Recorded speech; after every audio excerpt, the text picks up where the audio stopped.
Got some new followers. Wow, thank you guys for following. Let's do a quick shout out to the new followers. Today's stream might look a little different. I've had a few upgrades to the stream setup. We've had a few new bits and bobs added to the setup. We've got a new webcam right here. It's nothing special, but it's better than using my phone. The good thing now is that I can actually use my phone while I'm streaming. Before, my phone was my camera, so I couldn't use my phone and my stream at the same time. But now I've got a brand new bloody camera. Hey, David Montezuma, thank you so much for subscribing. We appreciate that so much. Welcome to the stream. Go check out the Discord if you please. There are some subscriber benefits in there. Nothing really going on right now, but we're planning on bringing that back shortly. And I also have a brand new capture card, which means no more glitches, guys. No more visual freezing. No more nonsense like that. I don't know if you guys, anyone who was here for the last stream, there was a bunch of audio. Video just was like freezing up all the time, and that's no longer going to be a problem because we have the technology. Professional streamer now is right. Thank you, Shia9. Thank you for being here. Trade A Productions, welcome. So, today's stream is all about the fact that we've got 1 month from today. 1 month from today is when my debut album comes out. Let's go.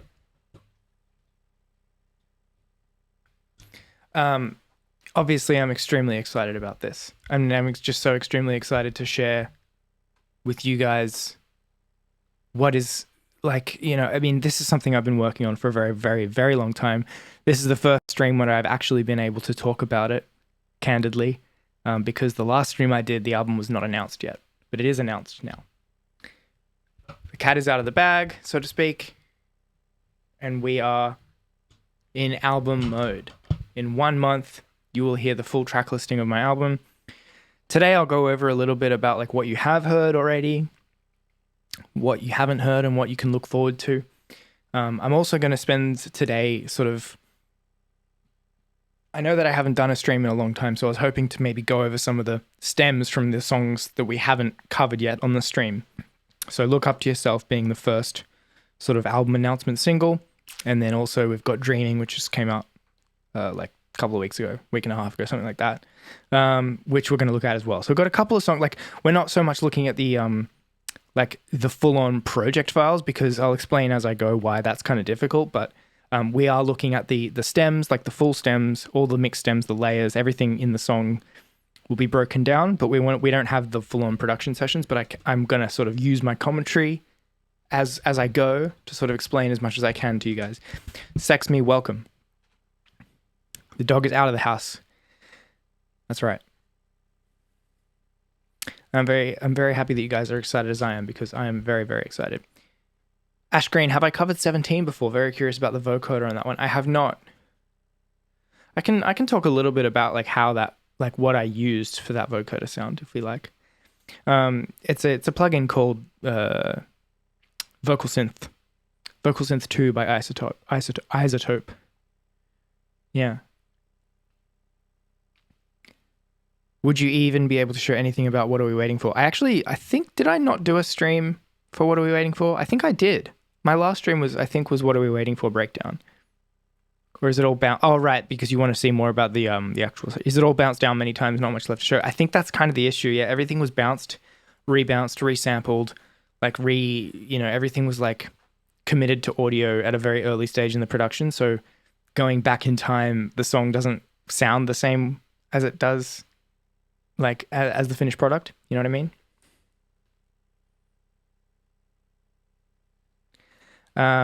Yeah, thanks, guys. So also, let's use this opportunity to do a little bit of housekeeping while we're here. I've just now, literally as we were speaking, as this stream began, just made a very fun little video public on my YouTube channel, which we'll have a look at right now. Sorry, I'm just going to try and keep up with the chat. I was trying to rank your newer songs and it's so hard. Oh, that's very sweet of you. I'm glad you guys are liking the new stuff because, you know, that's very validating for me because I put a lot of effort into making it good. I know About to Stop from Falling Off the Earth seems like a 10. Hey, we love that. Auto is S tier. Thank you so much, Chipper Daniels. So yeah, let's have a look at this this video. Let me just switch over. Oh, here is the laptop screen. Things look a little different around here. Hey. Left Behind is my favorite of the new ones, but all of them are so brilliant. Thank you so much. Left Behind's one of my favorites too. By the way, how much fun was shooting the video with Kwame? Because it seems like you had a blast. We did have a blast that day. That video came together very quickly and very like sloppily. Like we didn't really have much of a plan in place and we kind of just had to make things up a little bit as we were going. But Kwame's just such a good, just like such a high-spirited man and just such a charismatic man that it was just like so easy. Yeah. So yeah, here's how things are looking now. Sorry, there's just an ad playing, but I'll skip forward. Oh, look at that. Look who's first. Ribbon Cable. Huh. Skip ads. Okay, guys, so this is the music video for Dreaming. Now, what happened is, let me tell you a little bit of a backstory.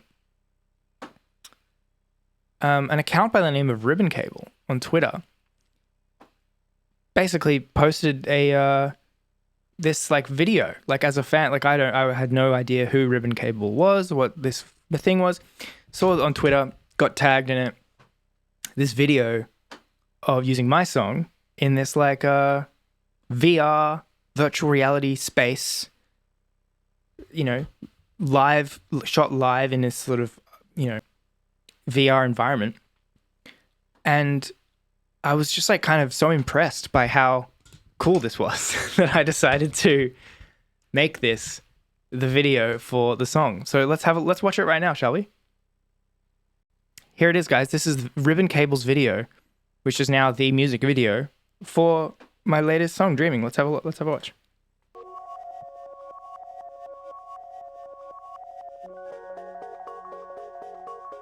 The volume low for you? Let's see. Oopsie. I'm still waking up at 3 a.m. 'cause I've been dreaming about you again. It gets as hard and as cold as cement. Let's just pump the volume a little bit. Before it suddenly ends. I'm still trying to get you out of my head, but I keep playing back the things that you said. I know about your new boyfriend. Yeah, seems like a 10. Flick the switch. I close my eyes for a bit. You strike the weakness in my will to resist. Then there's the taste of your lips when it hits. What I miss isn't meant to exist. It's surreptitious, so malicious. Hey. Why do I do this? I'm on it because I'm drowning. Let's go. If I'm honest, I'll deal with it in the morning. I've got some feelings that need some ignoring. Live feed of me in my room bopping to the song is exactly the emotion I had when I saw this, which is why I loved it so much. Dreaming about you again. I'm still waking up at 3 a.m. 'cause I've been dreaming about you again. It gets as hard Let's go. Let's go. before it suddenly ends. I'm still trying to get you out of my head, but I keep playing back the things that you said. I know about your new boyfriend. Yeah, it seems like a 10. Street Flicker, thank you for the follow.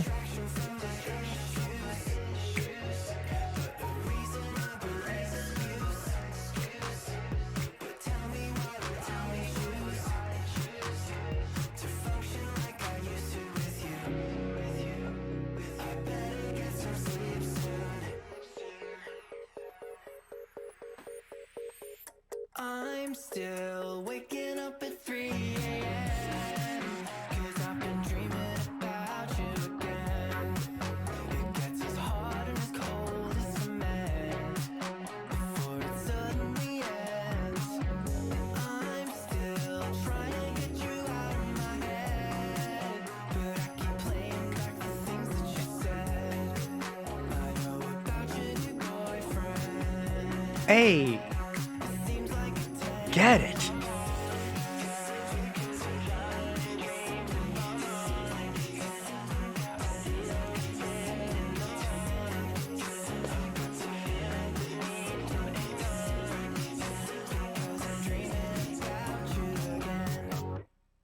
Make some noise for Ribbon Cable, ladies and gentlemen. That was made out of the kindness of Ribbon Cable's own heart, of their own volition, and I was just so flattered to see something like that, and I loved it, and there it is. Made in real time with VR. Ribbon said, directed, edited, and performed in real time virtual reality. There you go, and there's their website if you care to take a look. It's all in the description, of course. So yeah, how cool is that? I mean, VR, wow. I don't know very much about VR or like how that technology, like works, but I love what I've seen. Although I might have to sort out the volume of that. Does it seem quiet to you, or is that just me tripping? Let's compare it to my other video, shall we? Floor is lava. Floor is lava. Floor is... Stupid ads, you can never tell. Yeah, great work, Ribbon Cable. Thank you again. You guys get to watch some ads with me. Isn't that fun? The time I've tried to hide. Okay, yeah, I think the volume of the dreaming video is a little bit low, but we'll figure that out. We'll sort that out. So yeah. There we go, guys. Yeah, it was a bit quiet. What I might do, actually, is quickly just make a note. Bear with me for one moment, guys. This is a live feed of me conducting administrative work.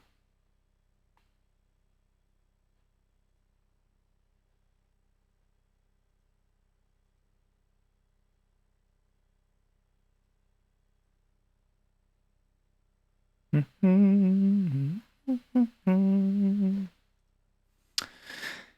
you ain't redlining, you ain't headlining. That's exactly right.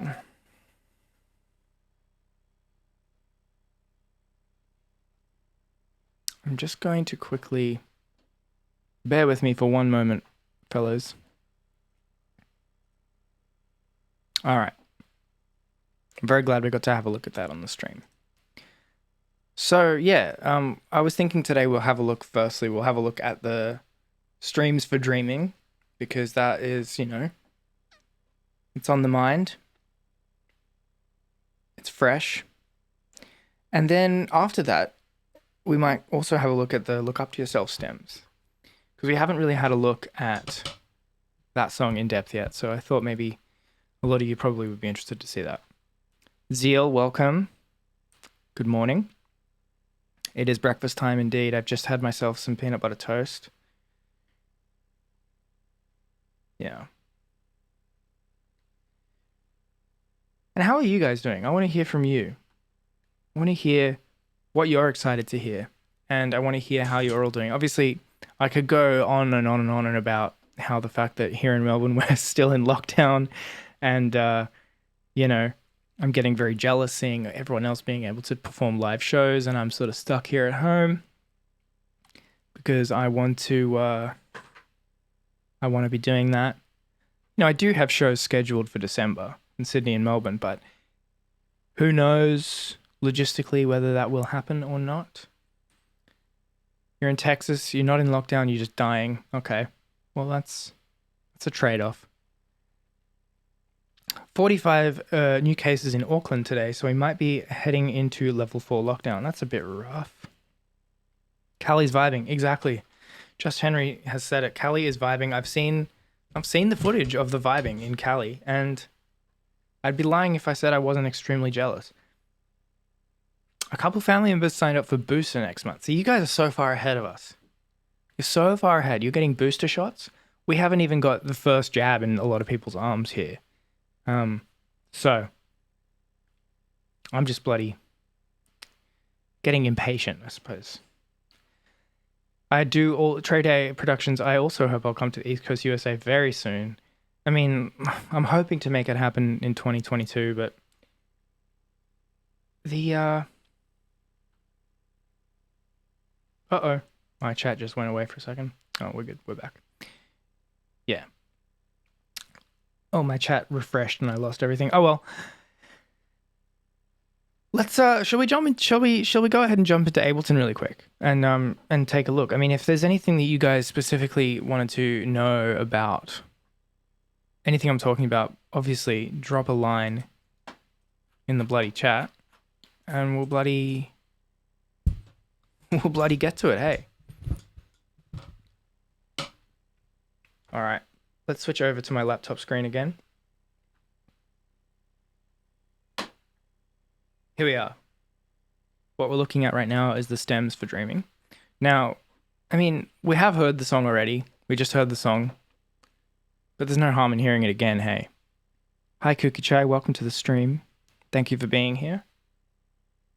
Yeah, look, we've heard the song already, but I mean, as long as you guys are not opposed to it, I might play it again and we can sort of watch the stems play back in real time, and then I'll go through layer by layer. We'll talk about each song, each element of the song. So sorry. And I'll let you guys ask questions. I can also the other thing worth mentioning is I'm not using my green screen anymore. The green screen is currently on hiatus. He needed some time off. So we're doing stripped back. We're doing in the spirit of the album. It's stripped back. It's honest. You can see my actual real life background. I could show you this new gear I got, and got a new guitar, got a new amp, all kinds of exciting stuff. But I would just be digressing, and I would be getting into the nitty-gritty details that are not that interesting for a broadcast. So, welcome to the Wave Racer program, and let's have a listen. This is Dreaming, my latest single. Obviously, if you type the pre-order command in the chat, you can. Oh, actually, what I'll do after we play the song is also show you what is on offer. If you do choose to buy the album and pre-order, you can get some very cool items, which we'll have a look at in a moment. So let's hear it. This is the song.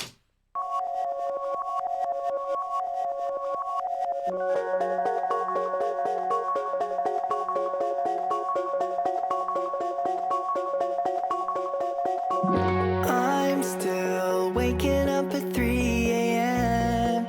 'Cause I've been dreaming about you again. It gets as hard and as cold as cement before it suddenly ends. I'm Super Andrew, thank you for following. Welcome. you out of my head, but I keep playing back the things that you said.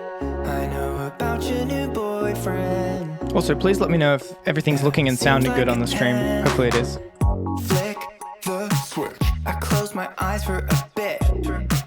You strike the weakness in my will to resist. Then there's the taste of your lips when it hits. What I miss isn't meant to exist. It's surreptitious, so malicious. Rumination persists. Why do I do this? Well, I'm on it because I'm drowning in dreams. If I'm honest, I'll deal with it in the morning. I've got some feelings that need some ignoring because I'm dreaming about you again. I'm still waking up at 3 a.m. 'Cause I've been dreaming about you again. It gets as hard and as cold as cement before it suddenly ends. I'm still trying to get you out of my head, but I keep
That's the song. Thank you for all the lovely comments in the chat.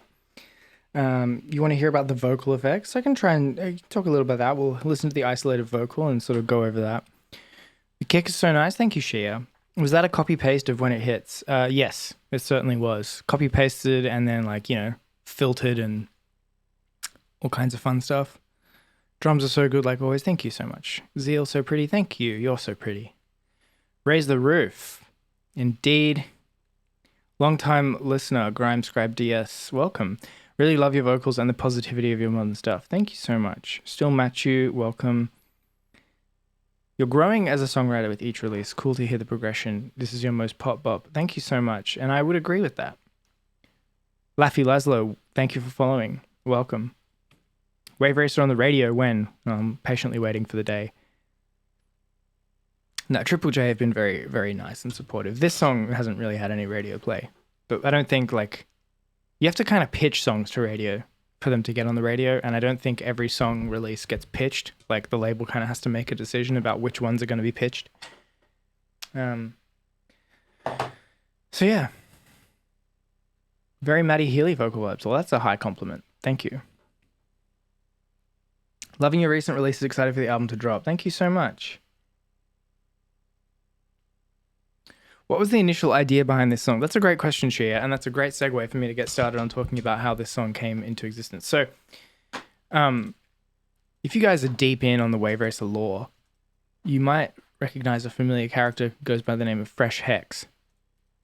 Lives nearby me. Very good friend of mine. One could say one of my best friends, even. Yeah,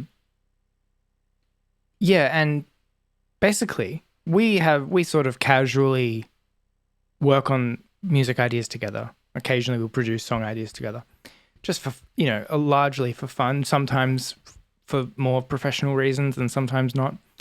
Anyway, so we sort of get in the habit of sending each other little musical ideas, little demos. And one day, I think it was late 2019. It was a while. It was I think it was right before, the Christmas before the coronavirus hit. Mr. Fresh Hex himself sent me a little vocal voice memo thing that he had recorded on his phone. And it was this. It was this vocal. I'm still waking up at 3 a.m. 'cause I've been dreaming about you again. It was the main hook. He wrote that.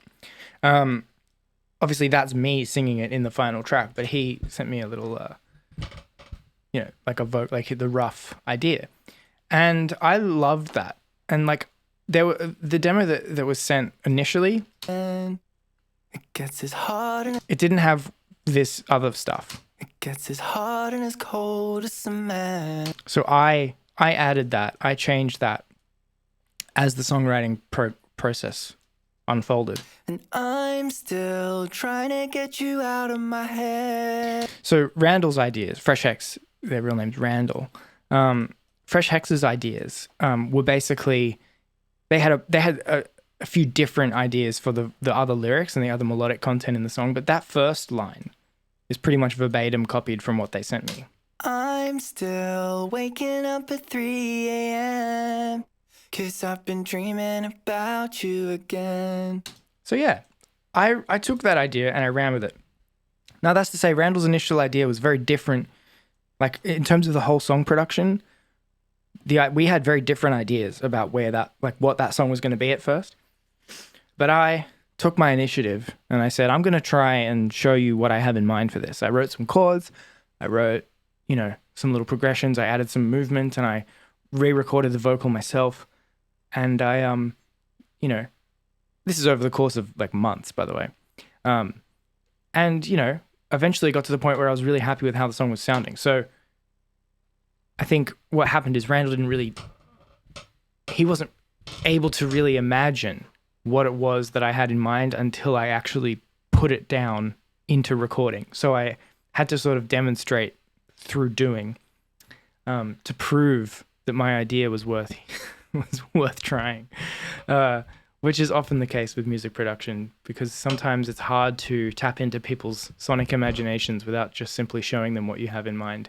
So thankfully, I had the skills to do that. And so fast forward like maybe 6 to 9 months after the initial demo was sent over to me, another songwriter based in Melbourne goes by the name of Demi Louise.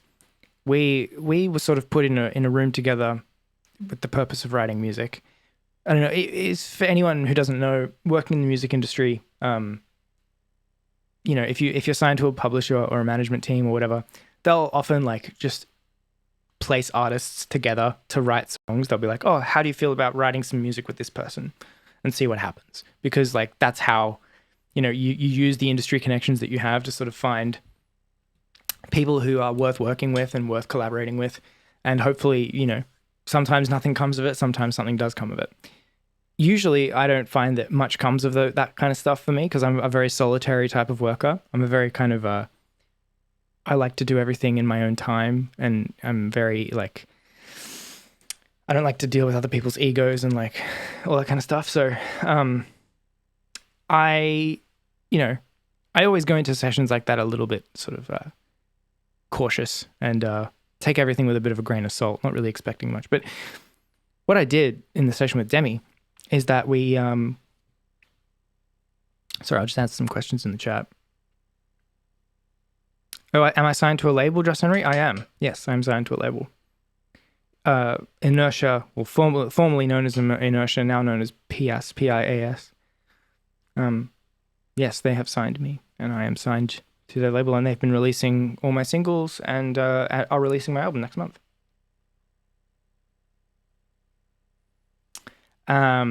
So yeah, basically, as I was saying, I think it was my publisher. I'm signed to BMG Publishing, and they put me in a room with Demi, and I was like, basically Demi came over and I was like, okay, let's write some music. I knew that she was a songwriter, like she wrote top lines, melodies, and I was like, I agreed to do the session because I'd heard the stuff that she'd written and I was very impressed. And I was like, let's see what comes of this. So I we started out just messing around with other stuff, like showing some random other beat ideas and demos. Nothing was really flowing, but then I was like, I've got this other idea that I've been sort of casually working on, and it was this.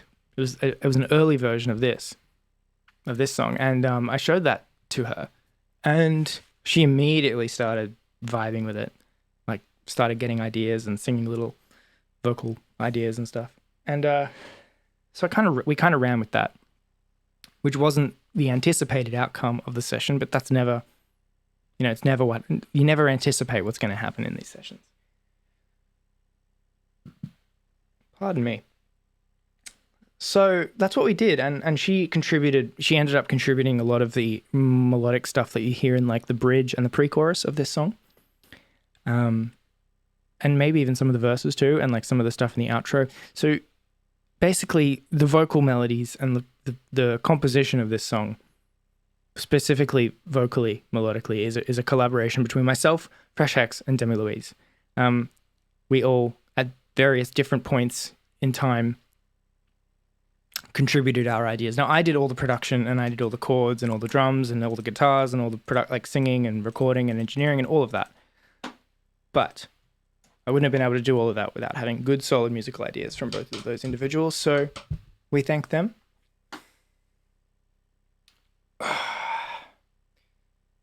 And yeah, that's kind of the story of how the song came to be. Now let's maybe go over some individual elements of this. As we go, I can kind of point out which ideas were contributed from who, and like a little bit as best as I can possibly remember. We'll sort of talk about how the composition came to be.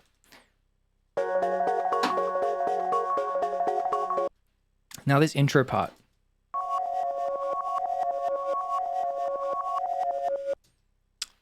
I believe. Hold on 1 second, I'm going to go grab the instrument that I used.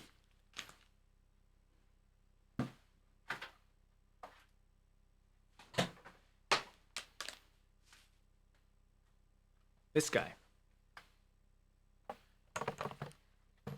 You see that? I'm just trying to see if it's on camera. This is the Yamaha Reface CS. It's a cool little Yamaha keyboard.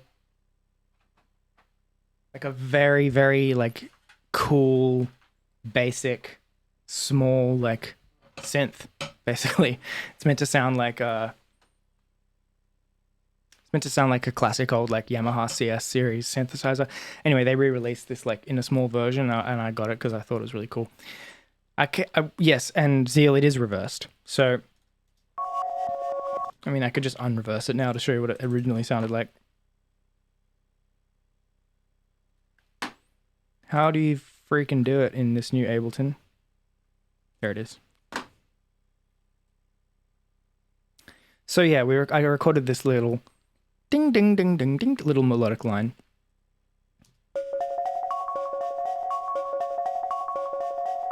That's what it sounds like forwards. And that does exist forwards in somewhere later in the song. In the melodic stuff, I think. Like that, the forwards version also exists.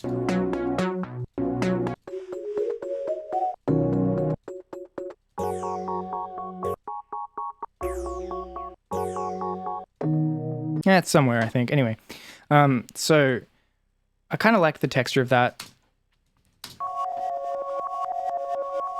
And the reason it starts so abruptly at the start there, you'll see it like just starts like from nothing, is because this is a little teaser. Spoiler alert.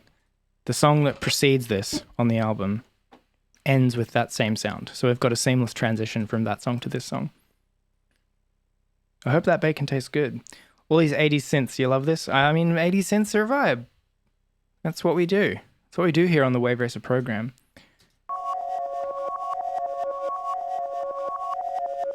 So yes, that's a very simple thing. I recorded it. I can't remember exactly how I did it. I used the CS thing. Let's continue.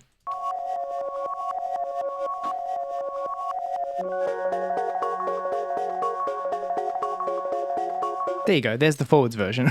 And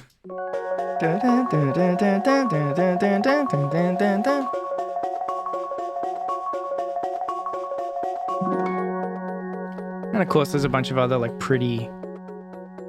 There's like an electric piano doing the main. Dun, dun, dun, dun, dun, dun, dun, dun, dun, dun, dun, dun.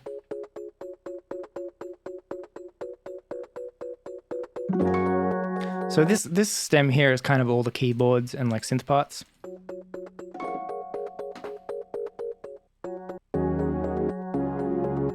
Yeah, so this is like all the synth and chords. Your friend Gus, thank you so much for following. Welcome to the stream.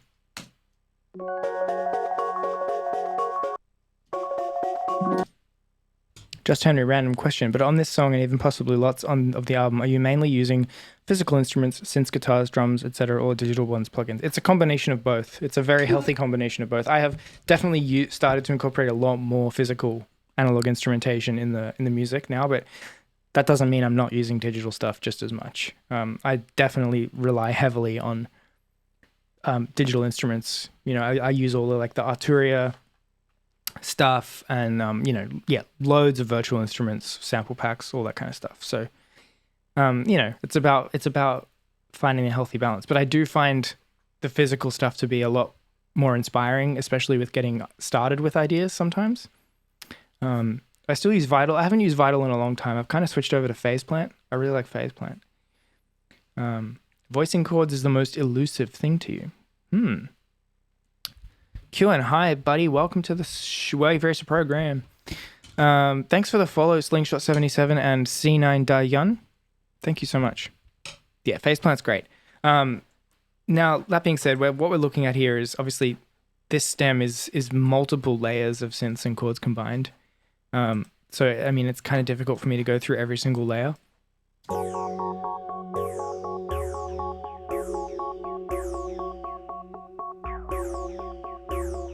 But I can tell you that there's a lot of combinations of... So, this guy is actually part of a series. It's part of a series of synths called the Reface series. This is the Reface CS. There is also the Reface DX, which is the DX7 version. And there's the Reface YC, which is the tone wheel organ version. And the other one is the Reface CP, which is the electric piano version, which I do not have. I used to have the DX. So what I have is I have the CS and I have the YC, which is the organ. And I used to have the DX, which I recently sold because I wasn't using it, and because I already have a very good DX7 plugin, which basically does exactly the same thing, plus a lot more. Now, when I was creating this song, I did use the DX one, so you can hear in some of the bass lines. So that phasery bass line in the back, that one there, that's actually the DX instrument. Unfortunately, I sold it because I had to buy some other exciting stuff. But it's basically, you know, if you, it's no different than using a DX7 running through a phaser. So, when in your life did you figure out music would be the career path you'd follow? Probably like age 12. Crazy how things I didn't hear in the full song. Yeah, that's the thing about stems. I find stems very interesting in that regard, because when you combine everything, you kind of, when you combine every element in a song, it becomes a new entity, a whole new beast. So, you know, I actually encourage people to not get too caught up in the details of like fine-tuning little tiny elements in the song, because a lot of the times when you put it in context, none of that matters. You know what I mean? Like, yes, of course, like mixing stuff is important and making sure that, you know, every sound is crafted appropriately, but always try to place it in context, you know, have some perspective. Oh, what I miss. Sorry, wrong stem. This is...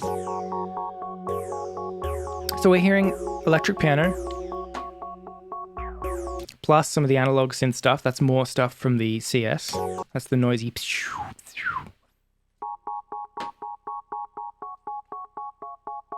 DX7 or Juno, both. They're very, very different. I use both for various things. I don't have a physical version of either, but I use plugins for both. The Arturia plugins for both are really, really good. So that like synth pad thing in the background is probably just like Serum. I think it's just Serum.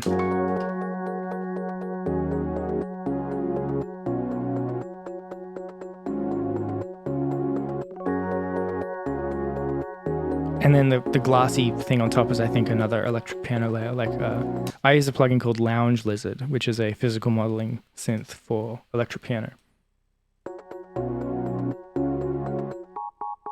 Same one I used here. I used multiple layers of electric piano for the chords. Some analog synth stuff. Arturia Gang Gang.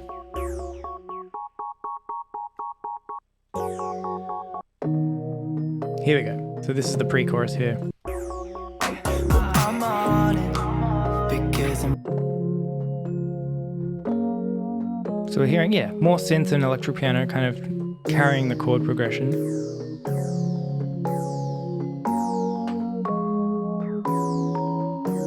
Little lullaby tone around there.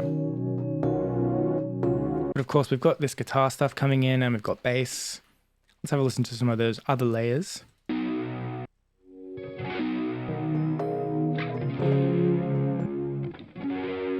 So that's, you know, like a distorted, overdriven guitar with some chorus.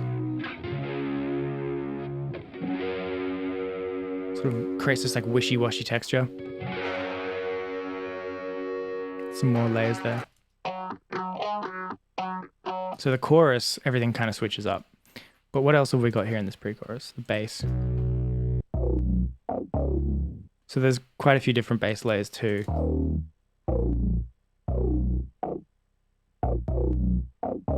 I think that 80s sort of like wow bass is just like a Serum patch.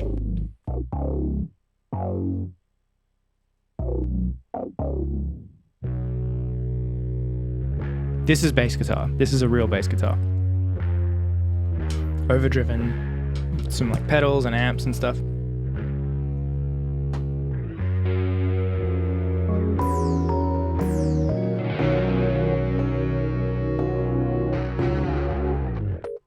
So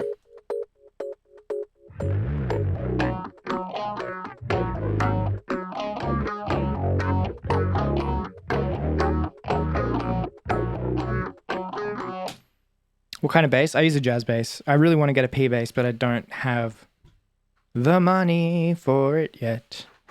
So I'm using my jazz bass for everything at the moment. Yeah, so basically, like, I think conceptually what I was thinking is I wanted the song to have a moment where it switched from being fully electronic to having real guitars and shit. So basically, this is that moment right here. There's a little bit of bullshit over here, but like when this real electric bass comes in, you hear the guitar come in too.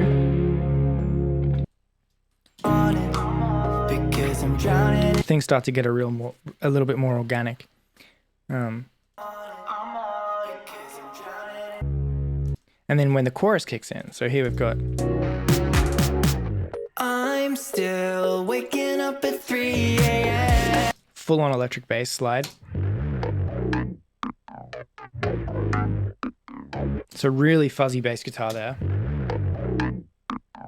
Plus that phasery DX7 patch I mentioned earlier.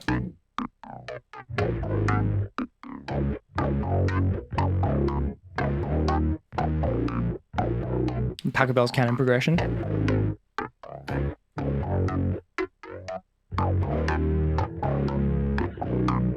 So that's like the backbone, and then obviously on top of that we've got our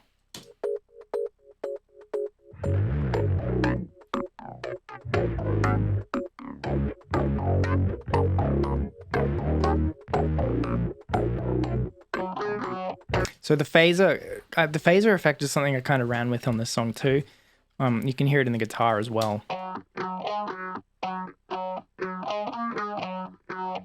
Now, that being said, this guitar part is highly like chopped and edited together, which I had to edit it together. Like originally when I recorded the guitar, I had it like going like ding ding ding ding ding ding ding every single time, and it was going up and doing more embellishments and stuff. But I decided I really had to strip it back because there was other details that were not complementing the details in the guitar, so I had to kind of strip it back to this.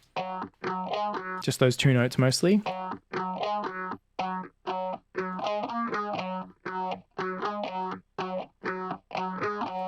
Yeah.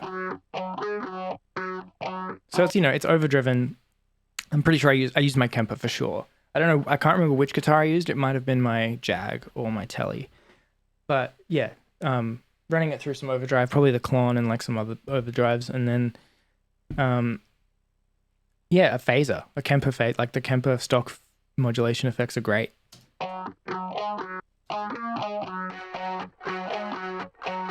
Then more like tinny octaves. You can hear that in the pan to the right.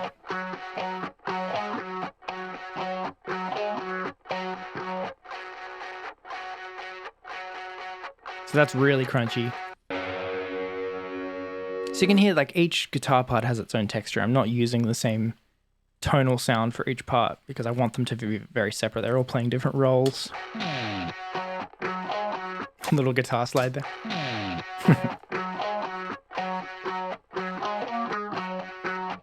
And of course by itself it doesn't really sound good, but when you add the progression in.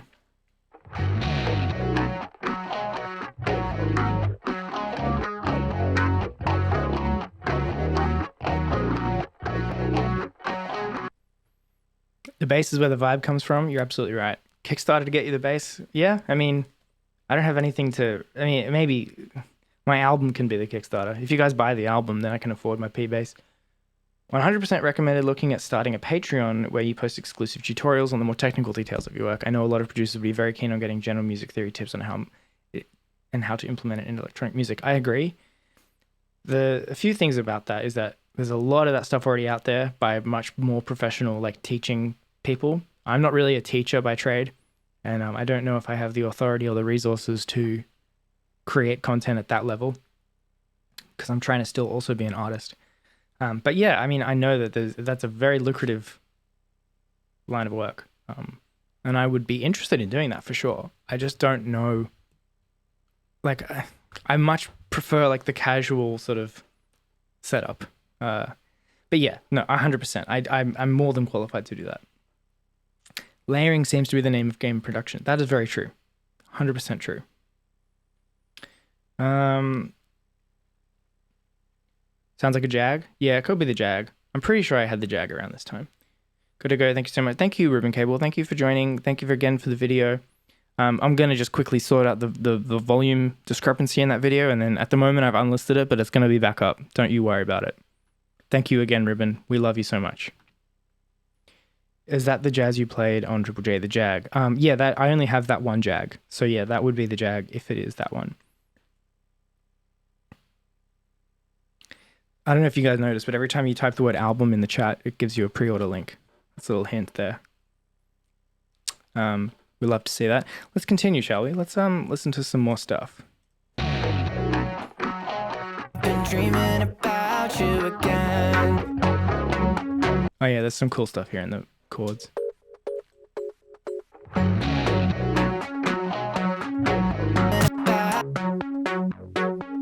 Dun, dun, dun, dun, dun, dun, dun, dun, dun.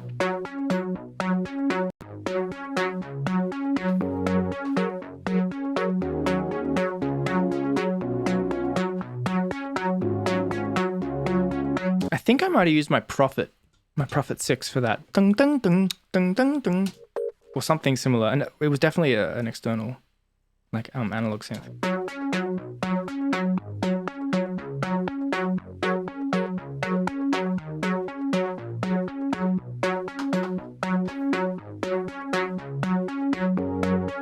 And there's still the electric piano behind there as well.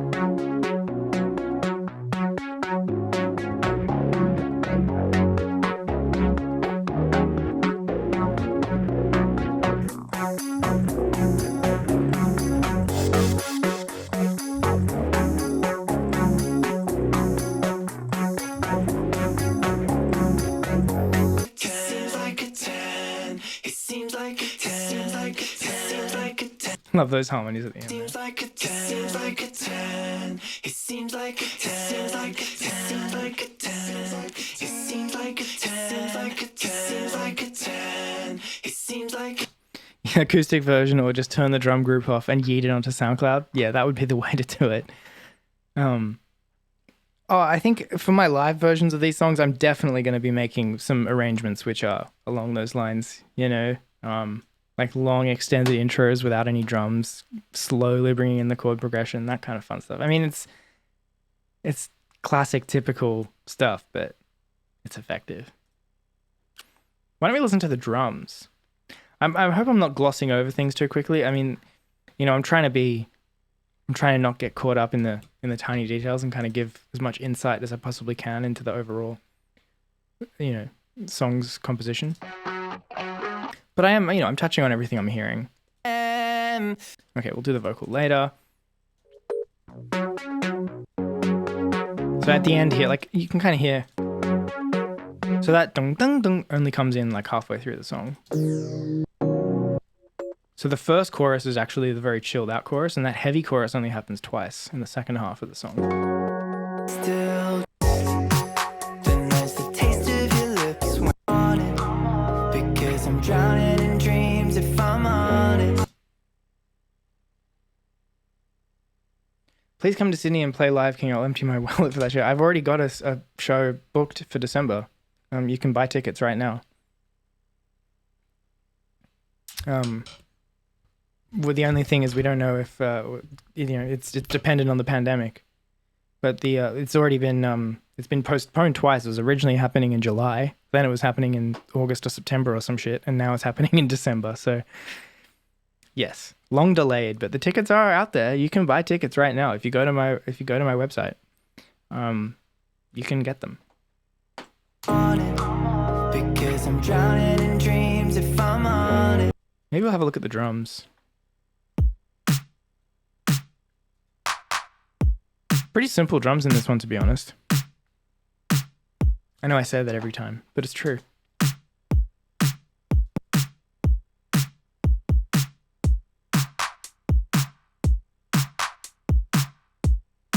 I think I might have used my TRS-8. Let me grab that.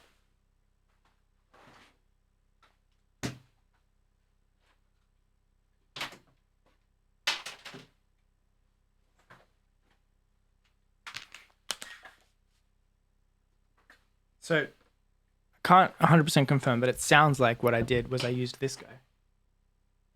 This is my TRS-8 drum machine, Roland TRS-8. Sorry for that. Basically, it's like an 808, a 909, a 707, a 606, all in one.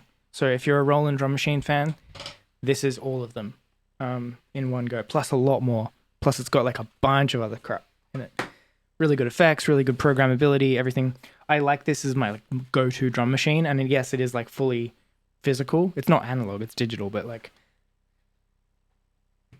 sometimes it's a lot more intuitive than like using a mouse to click and point. So, like you can literally like tune the drum with knobs and stuff. It's like a bit more fun and tactile. So I think I might have used that for the drums, but what I would have done is I would have programmed in like a basic beat and then recorded each drum sound individually and then mixed it in Ableton, like using software to make it sound beefier and stuff. So that's what it sounds like to me.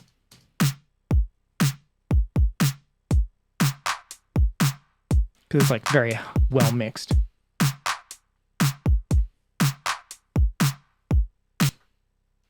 Early time to ask you, do you think you'll have any shows in the States? Well, I'm looking for maybe next year to do that.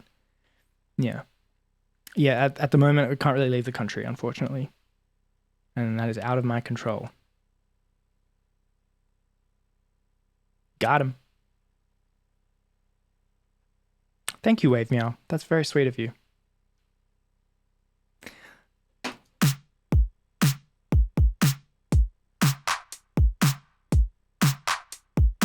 So yeah, you know, pretty standard shit there. It's a kick, a snare, and a clap, and a hi-hat. There's a bit of bit crushing on the top end of the kick there, you can hear. A rim shot. That probably wasn't from the drum machine, it's probably a sample.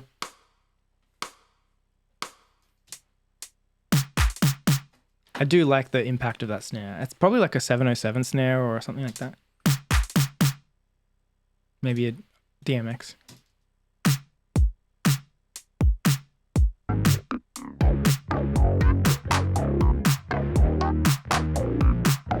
Simple yet effective. That's literally it, guys. That's the whole drums. How exciting is that? Need a wave race and noisy techno song. Maybe I'll give that a try. Only the beefiest snares. Exactly right. Did you bit crush the kick for artistic reasons or for punch on bad playback systems? I think I just liked the texture it added. I wasn't really thinking about playback so much, just as like, well, I guess just what the kick itself sounded like, because, you know, I think without the bit crushing, you weren't hearing as much of that crunchy, nice top end, and I wanted a bit more top end come through, and I think a bit crusher is a good way of doing that. Kind of adds like a digital distortion on the top end. So yeah, that's why I did it, I think. That's why I would usually do that. So I guess you could call that artistic reasons or like engineering reasons.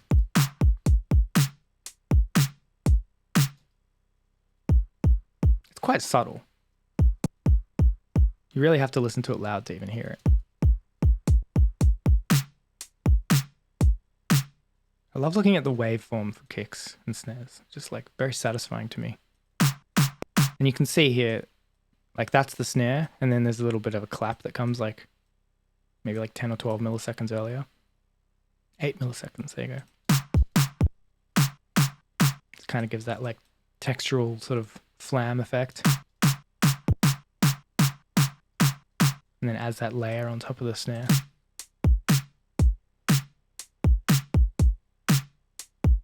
Classic electro effect. Are there any new updated audio effects you're excited about in Live 11? I really like the new chorus and phaser and flanger effects.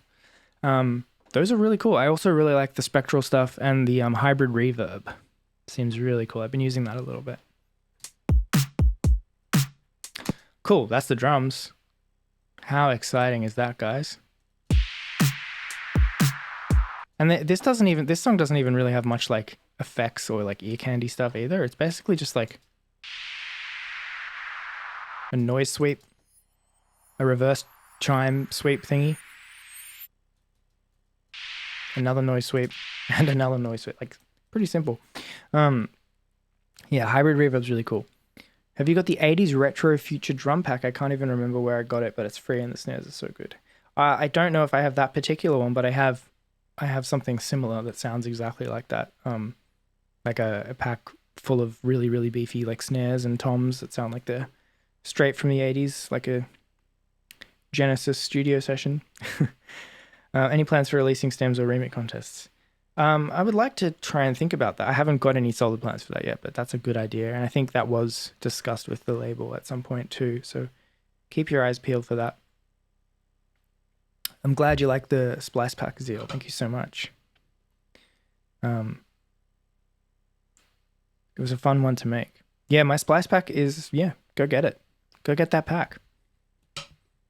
But I think there's a way to get free credits, by the way. Like if you sign up, there's certain ways to sign up and get free Splice credits, so you don't even have to like pay. But I still get paid because if you use Splice credits to buy my samples, that goes towards my account. When's your bot going to post a Splice link when I say Splice? That's a good question. I have not set that up yet. My apologies. But if you use Google and search Wave Racer Splice, you'll probably find it in about 0.7 seconds.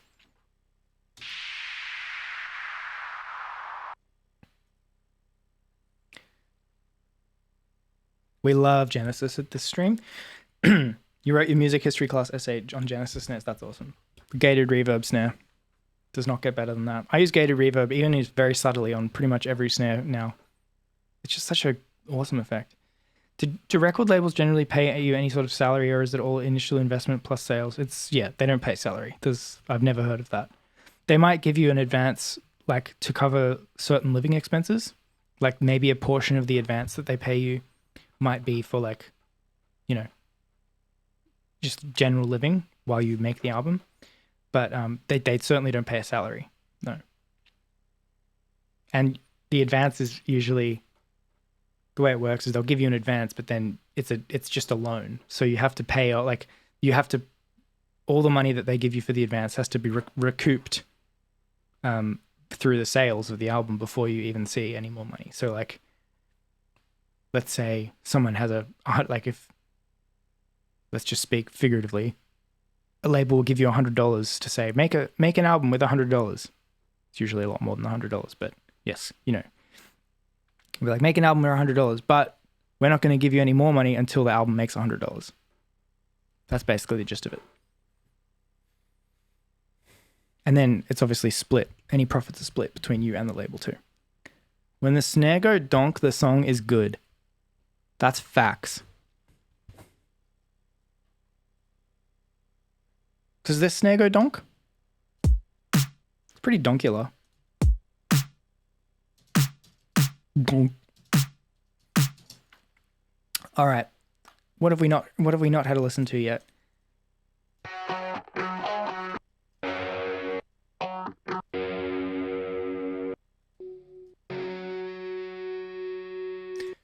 I think with these ones, I think I just listened to I pressed record at the start of the song while I was like noodling on guitar, and I just played like random stuff, like random like long notes as like background texture. And then I would have just like done that for the entirety of the song and then picked out a few that I really liked and kind of used them more like an effect. Because these don't happen anywhere else in the song. These just exist in that first chorus. It gets as hard and as cold as cement. Yes, it's absolutely a slogfest. Here's the thing, guys. Now, this is important to know. Artists at my level, and that means like someone who's releasing their first album with on an independent label, no major label support, and who basically is only not really doing shows because it's expensive to do shows and we're in a pandemic. Let me tell you something. Artists do not make money. I can tell you that there is no money to be made in being an artist right now. That's just the sad reality. I'm not making any money. I'm on government benefits, guys. This is just the way it works right now. The music industry has not caught up to being financially viable for artists. It just is not. Obviously, that doesn't apply to every artist. Lil Nas X is rich because he's the biggest artist in the world. Billie Eilish is rich because she's the biggest artist in the world. You know? Independent artists who are making music by themselves in their bedrooms and who don't have major label support and record and like mainstream support, they might make a bit of money here and there from like a sync or like a really big festival show or something.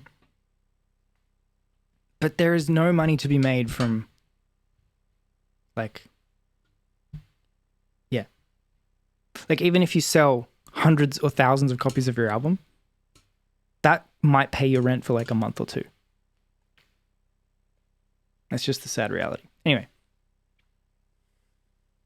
we love Lil Nas X. We adore Lil Nas X. This stream is actually a Lil Nas X stan account now. But the point is, he's making money because he's the biggest artist in the world. Trouble Music, welcome. Do you think great music cannot be denied for success, or is it all really the marketing that matters? Oh, that's an impossible question to answer. I think I've slowly come to be cynically aware that, unfortunately, even the greatest music needs some sort of marketing and PR behind it. Otherwise, people will not hear it. That's just the truth. And Kenny Beats has spoken about this as well, I know. You can be the most creative, unique, unafraid, fearless artist in the world, but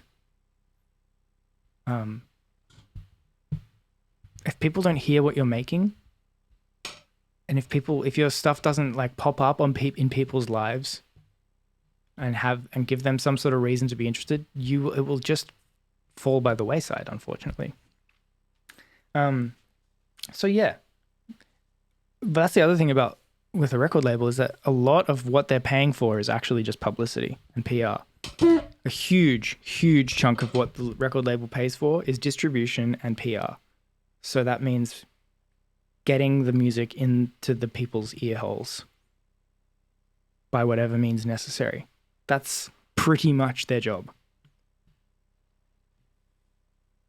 The production of my actual album was all paid for by me. Like, I self-funded my own studio. I created all the music myself on my own time. There was no funding for that. The funding from the label goes towards distribution, PR, music video costs, artwork, art direction, things like that. Anyway. The weakness in my will to resist. Oh yeah, we haven't had to listen to the vocal yet. So obviously we've got the vocal here, which is separated into dry. It's the dry vocal, and then we've got some... Oh, I forgot about these extra percussion layers. Let's have a look at that too.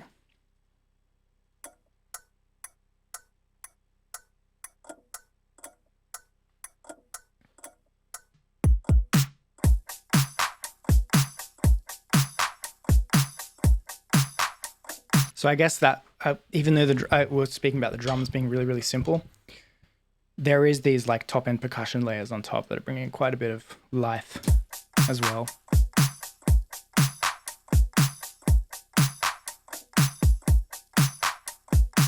I like that actually, it's quite cool. Some shakers and like some TikToks. Tambourine.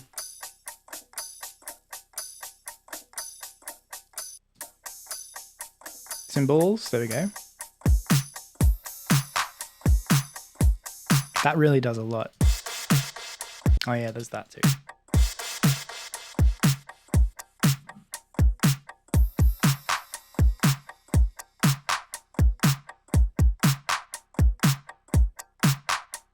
Yes, Lil Nas X is a marketing genius. It's absolutely... I mean, he's an artistic genius too, I would say, but absolutely is a marketing and media genius.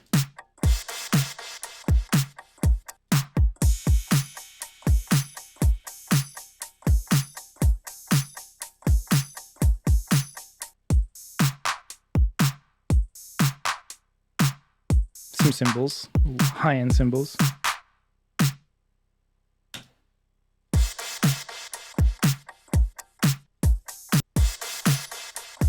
I quite like that like echo crash cymbal, like really distorted through like a tape echo. It's cool. You want to take a shot at some viral marketing someday, make some physical stickers, just very legally stick them all over Sydney and see what happens. In my honest opinion, I don't think that would be very effective for you. You might get a little bit of like curious attention towards you, but it's you wouldn't be the first person to stick stickers and flyers all over the place. It would be a nice experiment to conduct, though.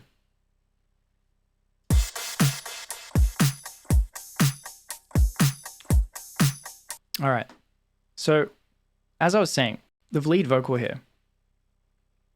And I'm still trying to get you out. We've got the dry vocal, which is...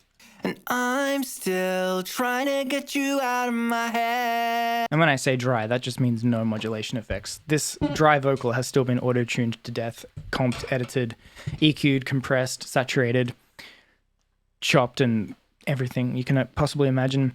You know.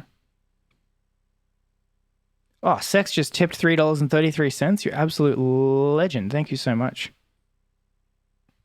What a tip-top thing to do. Thank you so much.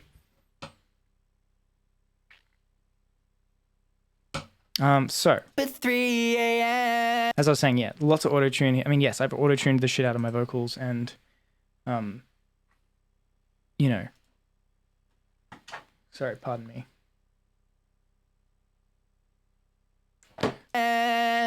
Cause I've been dreaming about you again. And you can hear the compression there. I've EQ'd it. So all the like engineering stuff has already been printed into this vocal. Like I EQ'd everything to make it sit nicely in the way that I wanted to, and you know, multiband compression and all that kind of stuff. And then, you know, what you're hearing in terms of the splits between dry and all of that, dry and wet, is just the different layers. So we've got the dry lead vocal, No malicious room and and then we've got the effects. So this is 100% just reverb, chorus, modulation, delay, all that kind of stuff. In this stream, we love autotune. That is facts.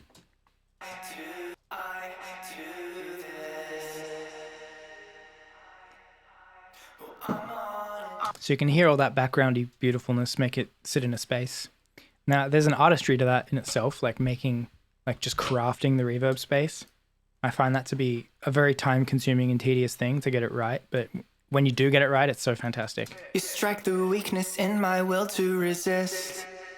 Then there's the taste of your I actually do think sampling effects tracks are really cool. about your new boy. Like there's so many cool like ambient reverb layers and stuff, like little snippets here that you could use in another song. And I'm all about resampling myself as well. So like maybe I will use some samples from here in a future song. Do I And then we've got our backing vocals here. So we've got lead vocal, backing vocal, and Vox return effects, which is just the effects. So now you'll hear in the effects layer, you'll hear a combination of the lead and the backing in there because both of them are being sent to the effects.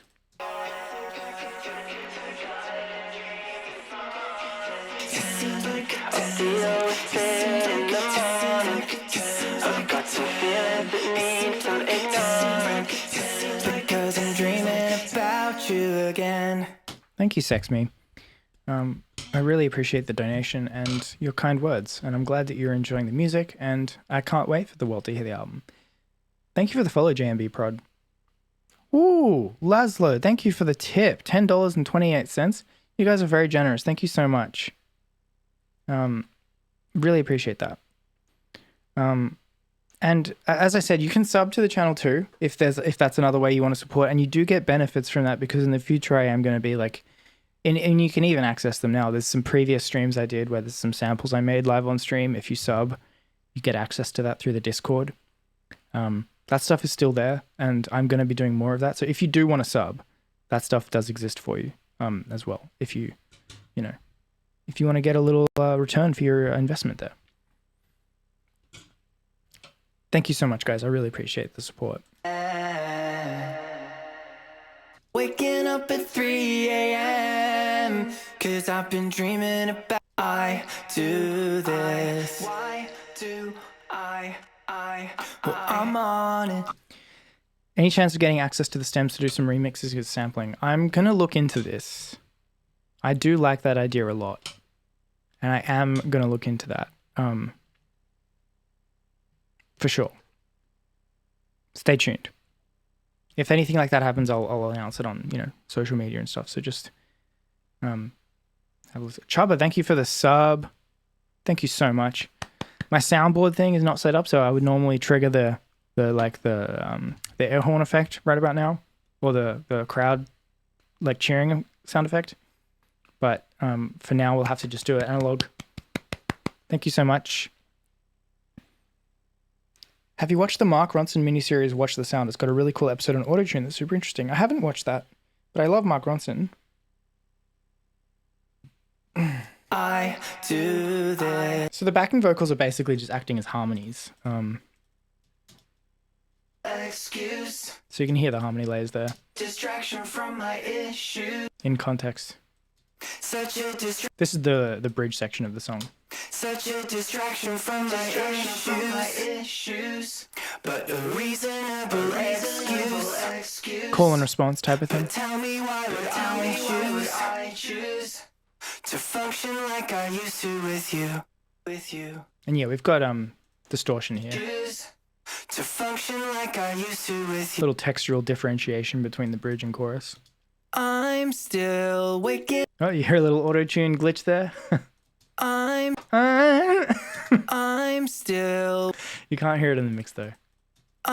I'm still I think the reverb and stuff sort of smooths it out. I'm still waking up at 3 a.m. Cause I like this in the backing vocal layer. waking up at 3 a.m. So I recorded the harmonies, but they weren't sitting right. So what I used Sound Toy's little alter boy to lower the formant of the backing vocal layer there. So it sounds like someone who has a deeper voice than me is actually doing the backing harmony, which I think kind of creates a bit more of a nice texture. So instead of hearing direct duplicates of my voice, it actually sounds like I have a different voice singing the backing. Still waking up at 3 a.m. I think I quite like that trick on backing vocals. I better get some sleep soon. I do it all the way through the song, actually. With you. You can hear the formants has been lowered on the harmonies. A reasonable excuse. About your new boyfriend. There as well. I know about your new boyfriend. Yeah. I know about your new boyfriend. I know about your new Actually, I also think I did a little cheating here. Let me think. I know about your new Where it goes up. about your new I didn't actually sing the high note there. I think what I did originally is I recorded bout your new. I went bout your new boyfriend. I went bout your new boyfriend. about your new boy. But I pitched it up so it went bout your new. So that last note, it was originally bout your new, and then I pitched it up to new because I liked how it went up instead of going down again. So I sort of cheated there and did a little bit of syllabic editing. New boyfriend.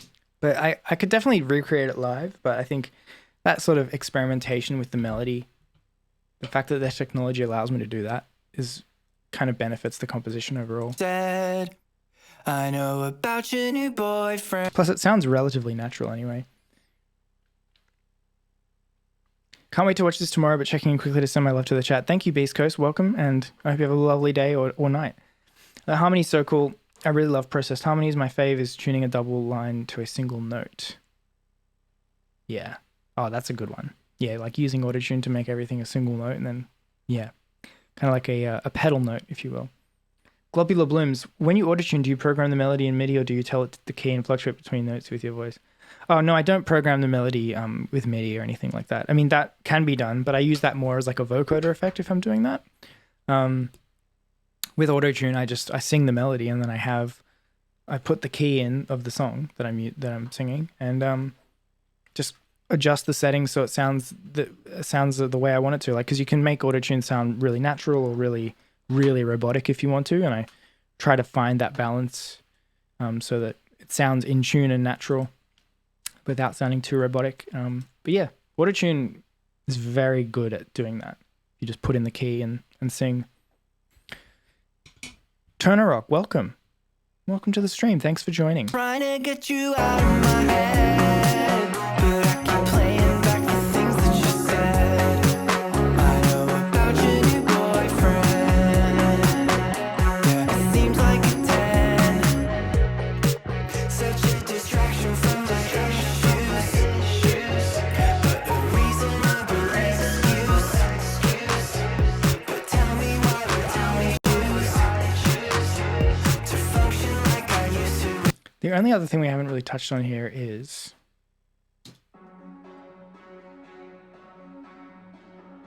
this return stem is like a instrument effects, so like kind of like room reverbs and things like that. So basically in the mix process, you can set up these return channels and have like, if you want, if there's a particular synth layer or guitar layer that's sounding a little bit too dry and too mechanical or whatever, sometimes a good trick is to like whack some return effects on it. So you can create a sense of space in a mix by putting like a room reverb and then having certain elements of your mix being sent to that room, almost like it's acting like a chamber or something in an old studio.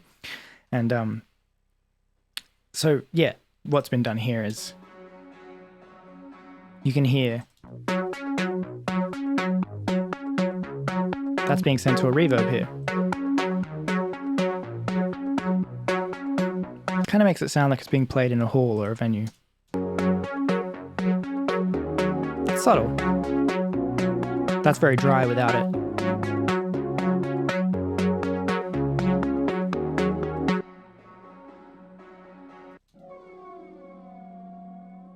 Bit of flanger there.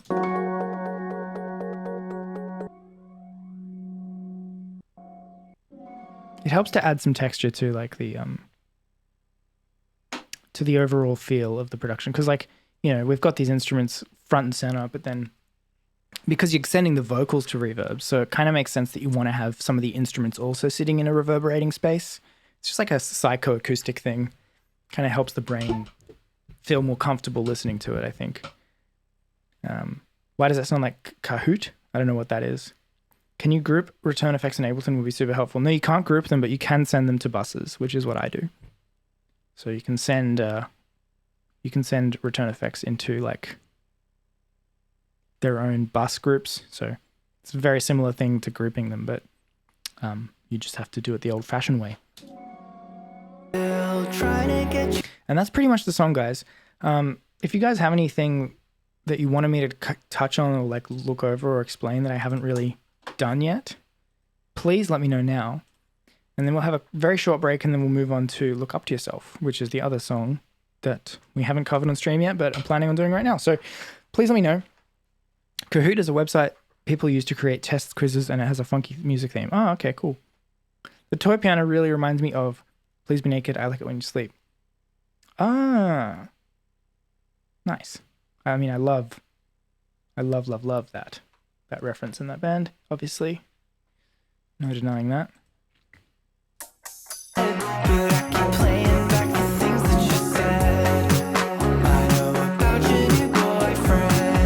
Cool. I'm gonna have a quick 2-minute ad break. I'm sorry, guys. We need to run some ads because I need to have some water and check my messages, and then we're gonna jump into the other project file for Look Up to Yourself. Last chance to send in your questions, concerns, notes, points, feedbacks. Thanks, guys. Back in a minute.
We're back.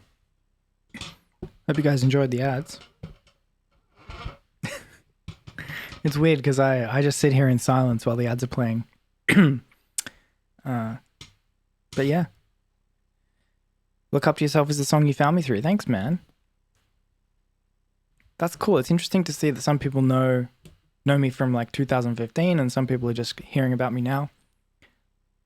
We're all welcome here though. And you know, I mean, it's interesting to me, and I mean it's very awesome to me that there are people who are finding me through the music I'm doing now and appreciating it in the same way that people who have discovered me earlier are appreciating it, because they're very different. There's a big sonic shift between the two things. So I like to see how the two sort of cohorts of like fans and audience people in this community are like appreciating and interpreting my music. It's a really interesting thing, and I love talking to you guys about it. Yeah, Flash Drive EP was back in 2015. Yeah, there's some singles and remixes in 2014. Yeah, I mean, I've lived in Melbourne since 2016, but I am actually from Sydney. I'm originally from Sydney, so I have lived there my whole life until I moved here in 2016. You've just joined the Wave Racer fandom and you love it. Thank you so much, Wack1101. We love that. I love that so much.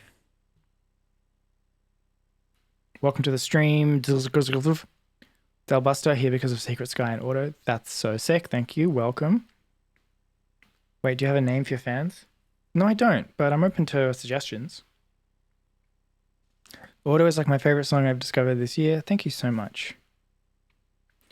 I'd really like to hear about your songwriting process sometime. Yeah, I mean, I kind of touch on that a little bit when I go over these song breakdowns. It's always some weird thing to talk about because it is really a different, like it's different every time. But yeah. The Racers. Yeah, I like that. No, it's kind of corny to have a name for the fans, isn't it? Like, if anything, I can't be the one to come up with that. Like, it would be so self-obsessed for me to come up with a name for my own fans. That has to be something that is organically generated from you guys in the community. Otherwise, it's got an icky feeling associated with it. But let's go back over to Ableton. So here are the stems for Look Up to Yourself. This is a bit more of a lively song. There's a little bit more going on in terms of production, but at the end of the day, we're still talking about similar sort of sound palette. Guitars, synths, bass, drums. Would you ever do a VIP project? I'm not sure what you mean by that. What do you mean by VIP project? Oh, like a project of me doing VIP edits and remixes and stuff? I'm not sure. Let's I'm going to click play on the song. And as per tradition on this channel, we're going to listen, and you guys are going to send in any questions and or comments and or things you would like me to talk about. I do really like this song. So yeah, here we go. Look Up to Yourself. Here it is, guys.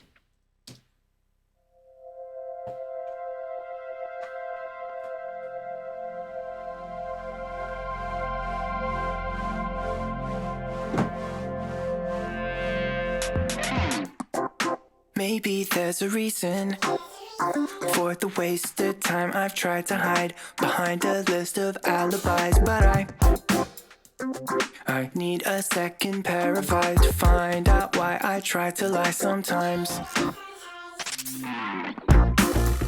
'Cause everybody's looking for something to believe in, but looks can be deceiving.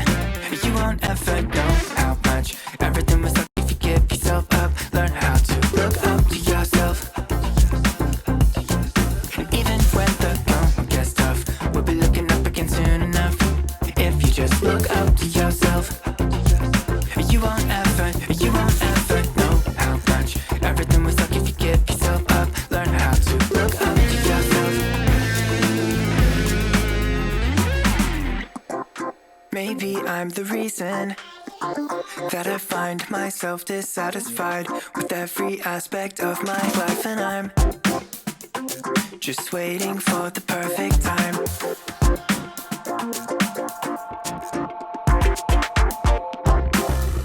Cause everybody's looking for something to believe in, but looks can be deceiving. You won't ever know how much everything was like if you give yourself up. Learn how to look up to yourself. And even when the going gets tough, we'll be looking up again soon enough. If you just look up to yourself, you won't ever know how much everything was like if you give yourself up. Learn how to look up to yourself.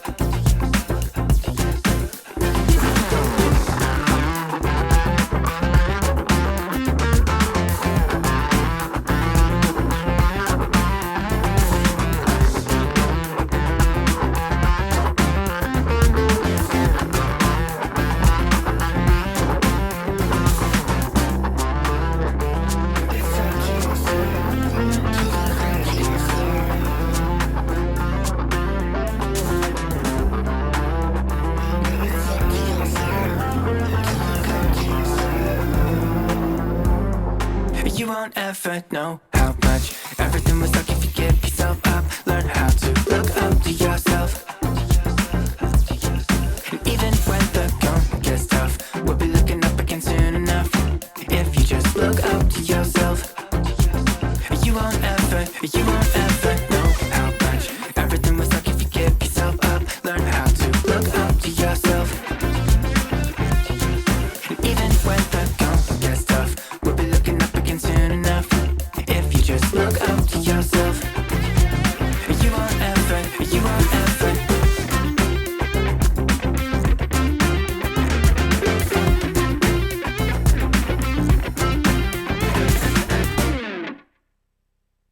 There it is. Look up to yourself. While we were listening to that, I accidentally refreshed my page, and all the chat before the refreshing disappeared. And I wish that didn't happen. Like, I wish I could still see the old messages that were there before the refresh, but unfortunately I cannot. So apologies if you sent something during that, because I can't see it anymore. So feel free to resend anything that was sent during the song playing. Send it again. You have my permission. So yeah, that's the song. I really like this song. It's really fun. It was, I think for a long time, it was probably my favorite one on the album, but I think that my favorite may have changed. But we can talk more about that later. Someone said, I remember one of the intro sound. Yes, that way, Divorce Papers. Is the intro sound made with the reface CS as well? No. Good question, though. The intro is a combination of things. That's a Prophet 6. Because I originally had a different synth, like a cheaper, like crappier sounding synth as the intro there. But then during the process of finishing the song, I actually acquired a Prophet 6. So I decided to use that because it's way cooler.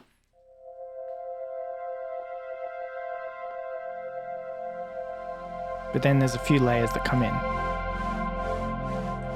So that's the Prophet 6 too. I think the high stuff is not the Prophet. I can't actually remember what that is. It's some sort of digital synth, I think. Or maybe the Korg Minilog, or maybe it is the CS. But that's beside the point, because the majority of what you're hearing here is the Prophet.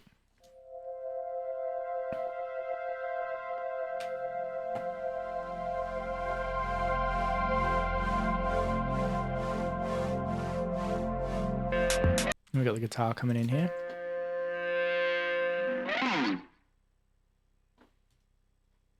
Everybody's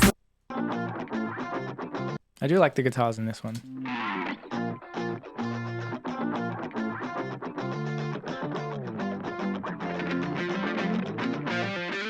Some interesting stuff there in the guitar. So let's play the guitar and the bass at the same time.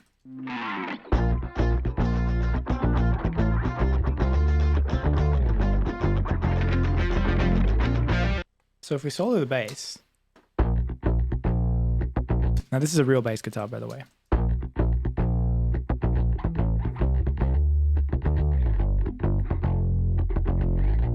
So, you know, that's the bass line. Bit of fuzz, well, not fuzz, but bit of like overdrive. But you can hear in the guitar layers, what I did is actually doubled the bass line with the guitar, and then I like octave down pitched the guitar as well. So you can hear the bass line in the guitar part as well, like in the harmonies.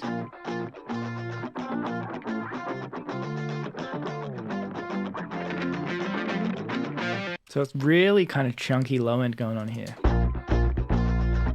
Plus the high end, the funky strumming.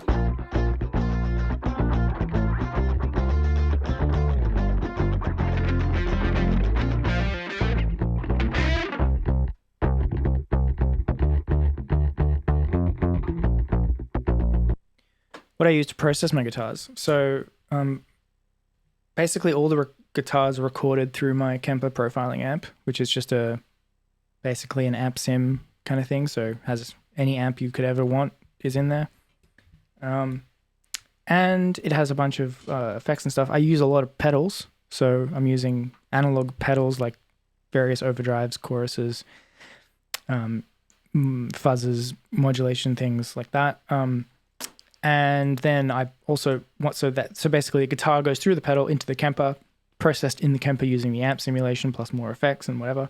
Then I record that into the Ableton, and then I'll just basically mix them in Ableton, and I'll often do a lot of double tracking. So the guitar parts will be recorded twice or more, and then layered, panned, etc. So you're hearing layers of guitars, but also, you know, I'm using like 1070, like Neve 1073 preamps to like emulate the effect of recording through like an analog preamp and all that kind of stuff, and then mixing room reverbs, more modulation, things like that, a lot of panning. How long did it take you to get a spot for being able to sing in your own work? Very long time. Guys, I'm vegan. I'm also vegan. Not sure if that's a well-known fact or not, but there it is. How long did it take? A very long time. A lot of time and energy was put into figuring out how to use my voice. And that doesn't just include singing, but also writing and performing lyrics and melody in a way that was suitable to my character and my artistic project. And that includes like engineering the vocals, how I want to produce them, how I want them to sound, what their purpose is, what I'm saying, why I'm saying it. There's a lot of nuance when it comes to this stuff, and that took me a long time to figure out. But it was absolutely worthwhile.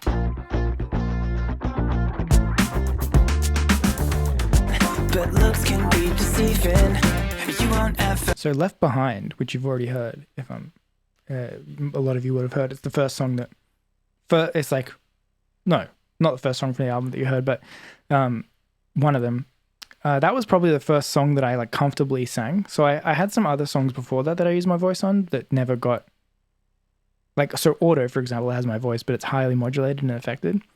But I did some other demos where I was singing more naturally, but they were like, I never finished them really because they were hard. I couldn't really, it was still in the experimentation process of figuring out how to make my voice work. So Left Behind is kind of the first example of me actually successfully figuring out how to do that.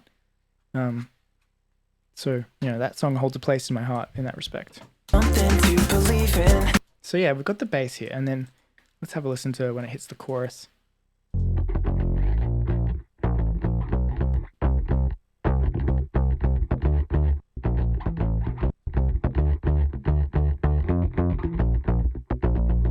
Do you remember if you came up with the chord progression or the melody first?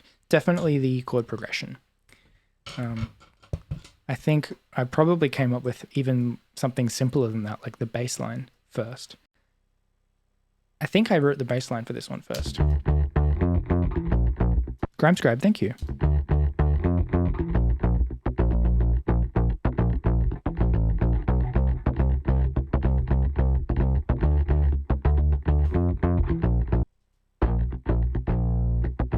And it would have been, I think I wrote the chorus first. Turnarock asks, when you're mixing drums in relationship to synths, guitars, and bass, do you make it a goal to mix elements higher or lower in the mix as well as left and right? Like if we're thinking of a compass, do you ever try to mix elements north and south, if that makes sense? If so, any basic fundamental techniques to dedicating space to certain elements? Absolutely. Yeah, you kind of have to think in 3D. Left and right is probably less important than higher or lower. Like we're talking like level and presence. We're kind of getting into mixing talk here, but there's a few different spectrums you have to think of. There's the level amplitude spectrum, which is something's volume, so how loud or quiet something is. Then there's, like you said, there's the panning, so that's left and right, how far across to the sides is it? And in that, there's also mid-side, which is the relationship between what's in the middle versus what is in the sides, and that's a whole other topic. So that's a stereo field question. But then there's also the frequency spectrum. So you have to think about bright versus dark, low frequency versus high frequency. So you're really thinking in all directions, you know? And that's very important. And drums take up, if you're working with like a full-on drum kit or like an array of percussions plus drums, you'll have to be thinking about all of those things, because you've got your kick in the low end, which needs to be low and center, and then you've got your high-end percussions and which will sort of be high and mid frequency content. And yeah, it's an endless rabbit hole, and there's so many different ways, and you can completely change the sound, change how a percussion layer sounds simply by how you mix it. It can give you a completely different vibe, completely different emotional impact. So very important stuff, I find.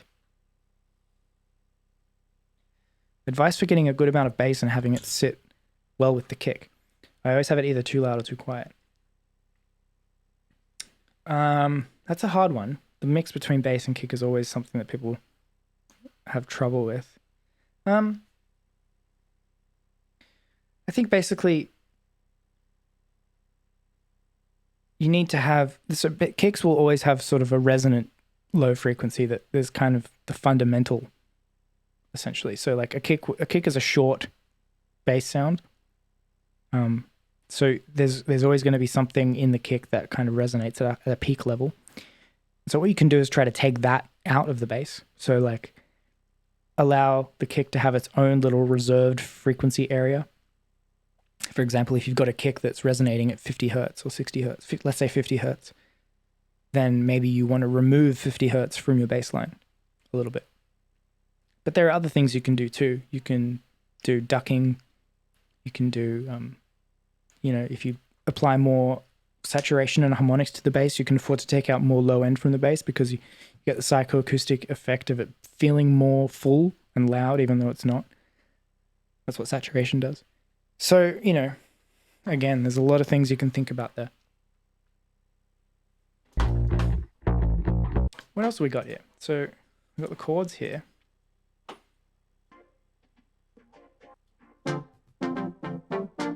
I really like this synth patch.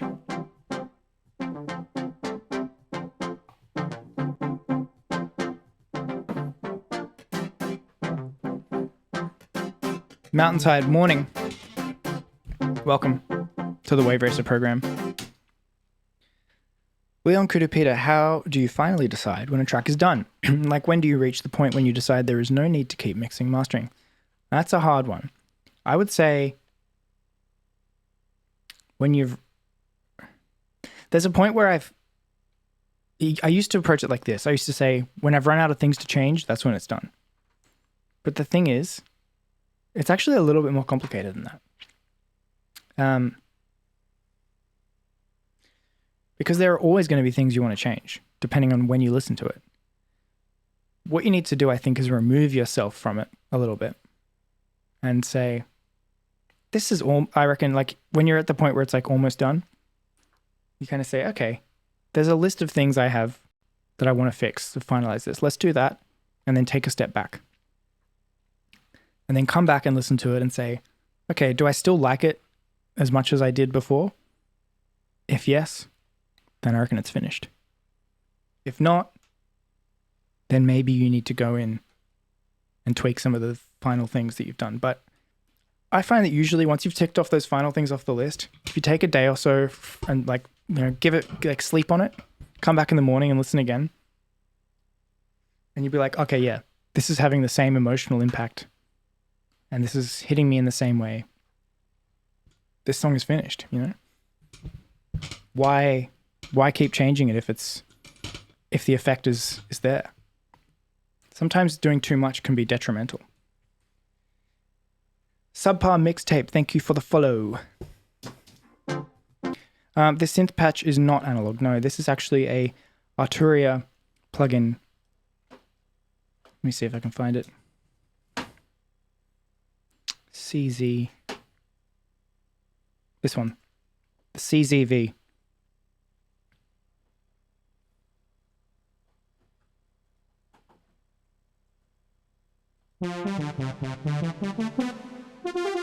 This is not the patch that I use, but it's actually a digital synth.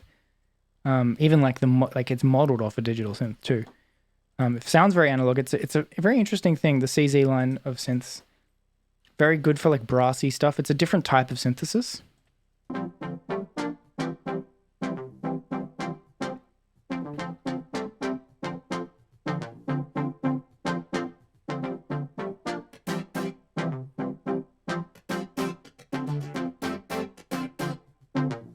I think all the synth layers you're hearing is just multiple layers of that same instrument.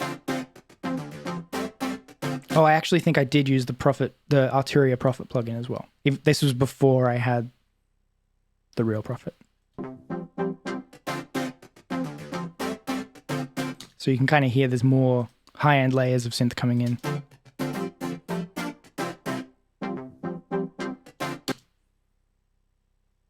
Kendamaya. Kendamaya. Maybe that's how it's pronounced. Hey man, I was the Kendama guy from your music vid. Can't wait for the new album and hope you have tried more Kendama tricks. Welcome to the stream, Kendama. Yeah. You should go watch my music video for this song, Look Up to Yourself. And the guy doing the awesome Kendama tricks is in the chat right now. Please make him welcome. I cannot say that I own a Kendama, therefore I've not really had the chance to... Kendamaya. Okay, cool. I have not had the chance to practice anymore.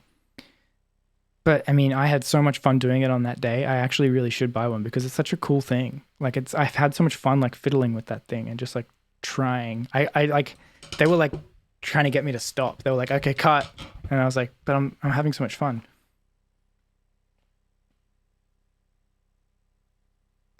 Yeah, absolute pog. Guys, I'm vegan. Do you have any tips for an artist who really just enjoys being in the studio and not on social media all the time, etc.? I found it hard to post content on socials and being with lockdown, etc. for over 300 days. Dude, 100 million % I'm in the same boat as you. I actually have found it increasingly anxiety inducing. I found it's about balance because the reality is if you're an artist, you do have to get the word out about your music and you do have to have a bit of a... I find that you do kind of have to have a bit of a personality behind what you're doing. And I learned that the hard way. But yeah, look, I mean, I would say that you should only be getting on social media and promoting the stuff that you really feel confident about. If you're not feeling inspired or confident or whatever, don't worry about it. Because that's like, it'll just come across as being fake. You know, it needs to be genuine. Yeah, but it's a hard thing, man. Like I find it very difficult to find the right way to communicate messages on social media and to, you know, I don't want to feign enthusiasm, but also if I'm feeling shitty a day, I don't want to like put shitty vibes out there either. So it's a hard balance to strike. And I find that sometimes it's better just to take a step back and just come back at a later time. Luckily, I have a team of people who help with stuff. Like I have managers and stuff who help me like create social media assets and like give me a bit of a schedule and a timeline to work towards and things like that, which is helpful. But sometimes I'm just like, you know what? I'm not posting today. I can't be bothered. I don't have the right mindset or the right tone of voice to. That's not literal tone of voice, but you know, figurative tone of voice to communicate with an audience today, so I'm not even going to bother. It's addicting for sure. They're only $20 or so for a standard one. I'll check out the new vid tonight. Nice. Yeah, you won't be able to find the new vid right now because I'm just going to fix the volume level of it. But yes, it'll be up tonight.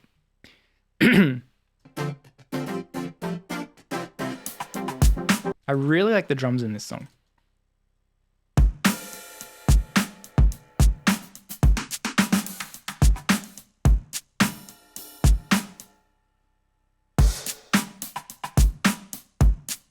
So this is actually a real live drum kit. Not like I didn't actually use a real drum kit. I used Superior Drummer 3, which is drum software, but it's samples and recordings of real drums.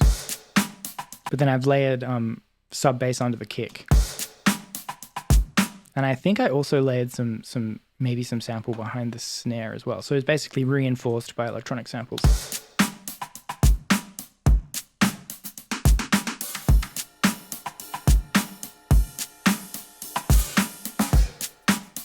And we've got this other layer of drums here.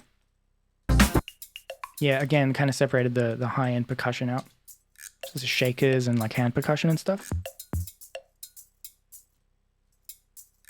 Some little electronic samples. I like to separate the drums into like the body of the drums and then the sort of light high-end drums. It's a dense percussion layers here. Very dense.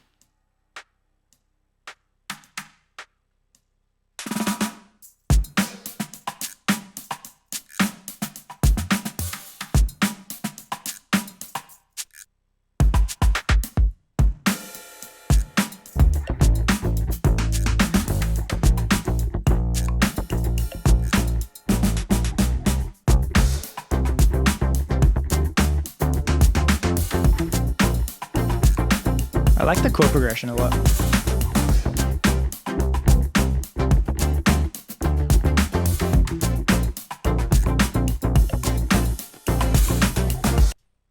Yeah, Superior Drummer 3 is expensive. I can't remember how much I paid for it, but the thing is, it's basically like paying for every drum kit you could ever want, plus a professional drum engineer studio, plus all the microphones, plus this like room space, plus like every effect you could ever want. So it's kind of like a complete drum studio. There's a bit of a learning curve to about knowing how to use it, because it's got like the whole like drum bleed between microphones and like all that kind of thing. It's like miking up a real drum kit, but it's not one drum kit. It's like 20 drum kits.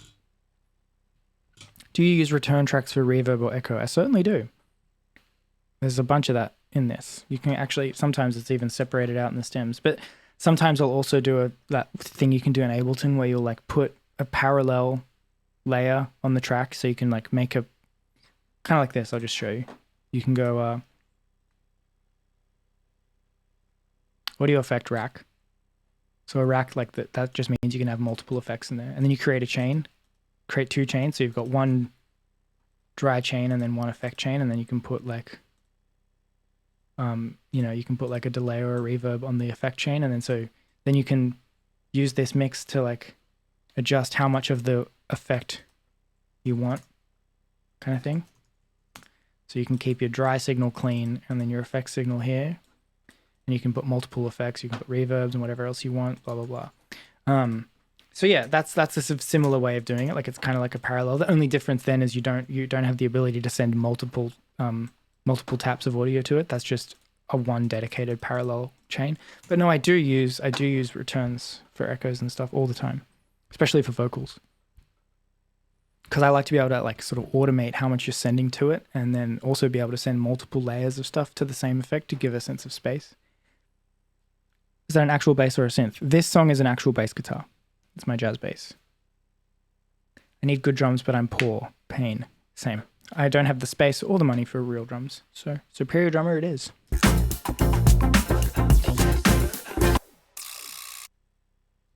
Some cool little effects layers here. Sweeps. Little noise laser. Pew, pew. Vibra slap.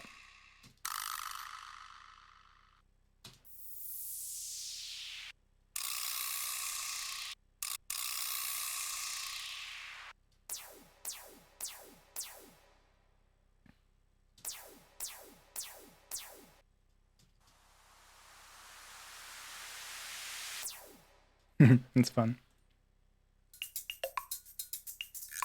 Yeah, I really like all the percussion in this.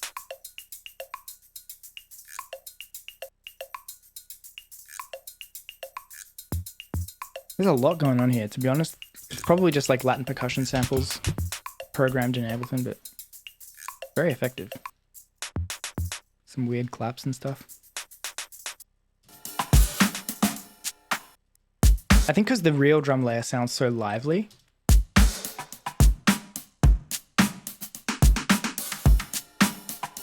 Is that a laser beam sound? Is that laser beam sound something you synthesized or a sample? I synthesized that. It's basically just like a noise, white noise oscillator with like a filter, sharp filter sweep on it. Is that Vibraslap from a sample or recording? That's Ableton Latin percussion sample. So if you have Ableton, the Latin percussion sound library, that's from there. If you just look up to yourself. Cool. Let's have a look at the... Wait, did we cover the chords? Yeah, we did. So obviously the programming of the chords is quite percussive, staccato. That kind of helps carry the energy as well, more so than the actual sound processing itself. Been using that Latin percussion pack a lot ever since you recommended it in a previous stream. Yeah, it's awesome. I love the sounds in that pack. Just very nice human sounding percussion, very textural. So yeah, there's a bunch of guitar layers here.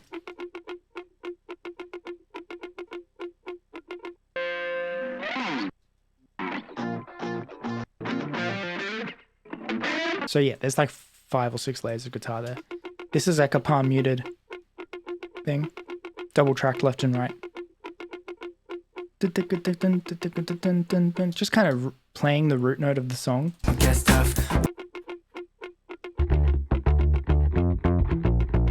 Basically that note is in every, like that note works in every chord of the progression, so it kind of just helps drive the song on.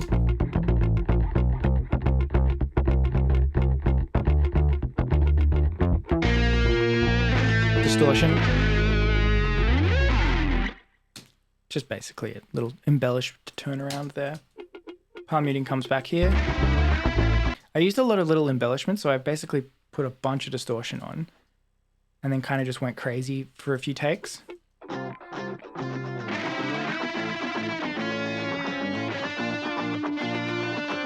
And then took my favorite parts and just like threw them throughout the song. Even little just like things like that. They kind of just appear throughout the song. Little solo things. And then the solo is really fun.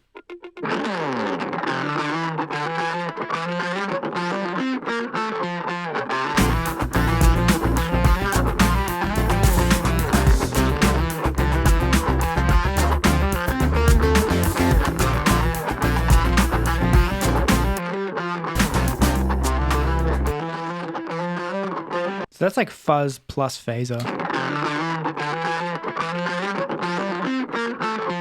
Plus I think I then distorted it again in Ableton. So kind of distorting on the way in, then like processing, EQing, shaping, and then maybe doing another sort of pass of like more saturation. Makes it really sort of bright and sharp sounding. Do you think about harmonies over that lead line, then decide against it? Yes. I'm pretty sure I did. It kind of is begging for harmonies, isn't it?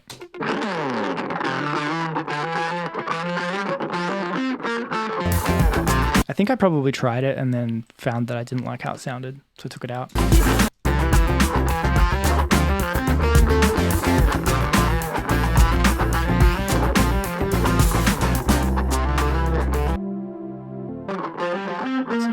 we're actually layering some synth, playing the same line here.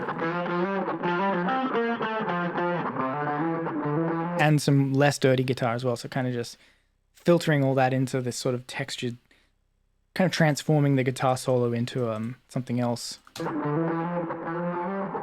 You won't have Before the chorus returns.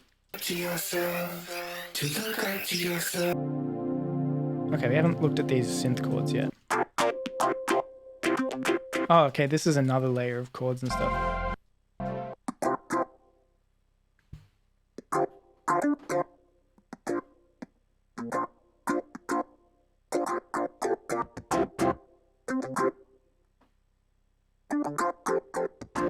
I think this is just like some serum stuff. Distorted serum. Yeah, I think definitely programmed digital synths here. And then combine that with...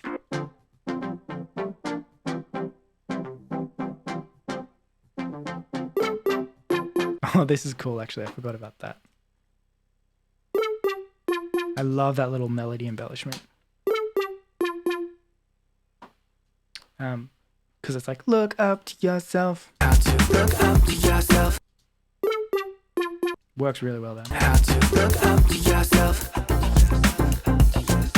Even when the going gets tough, we'll be looking up again soon enough.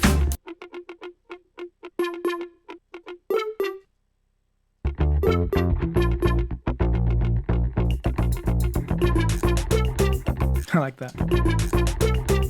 Bop, bop, bop, bop, bop. I'm loving it.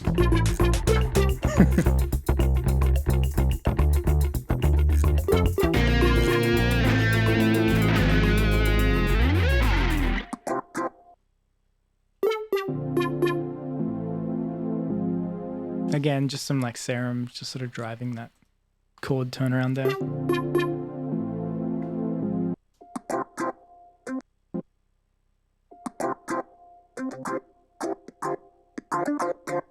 I think the reverb that I've got on here does a lot too.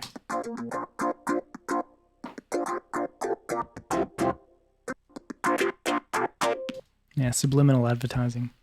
I'm just kidding. I don't eat McDonald's.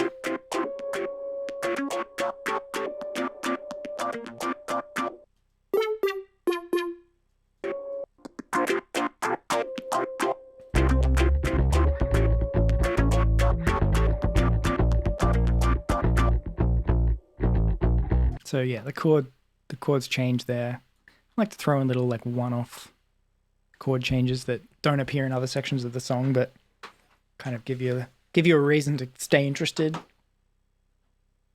'Cause everybody's looking for something to believe in, but looks can be deceiving.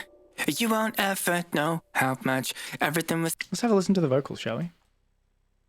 What else have we not covered? Oh, we didn't quite finish the guitar layers. Oh yeah, that we did. That's just the same sort of distorted sound.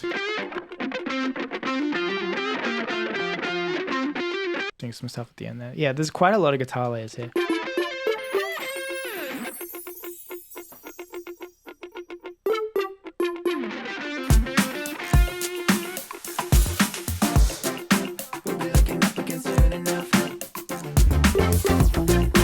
But yeah, let's go on to the vocals. So we'll bring the backing vocals down here. We've got our lead vocal, our backing vocal, our vocal effects. Oh, I also have this group here, which is just the all the drum layers. This drum stem, I've just had that all separated out too. So you've got the snare, the kick. So that's the electronic samples right there, you can hear.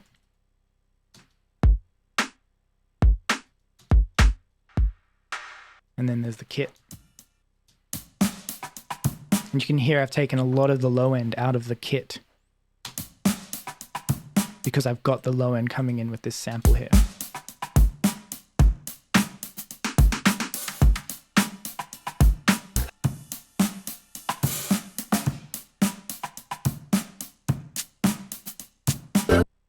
Some shakers, cymbals.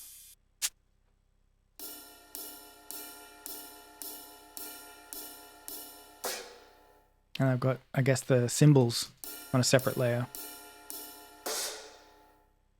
You won't ever.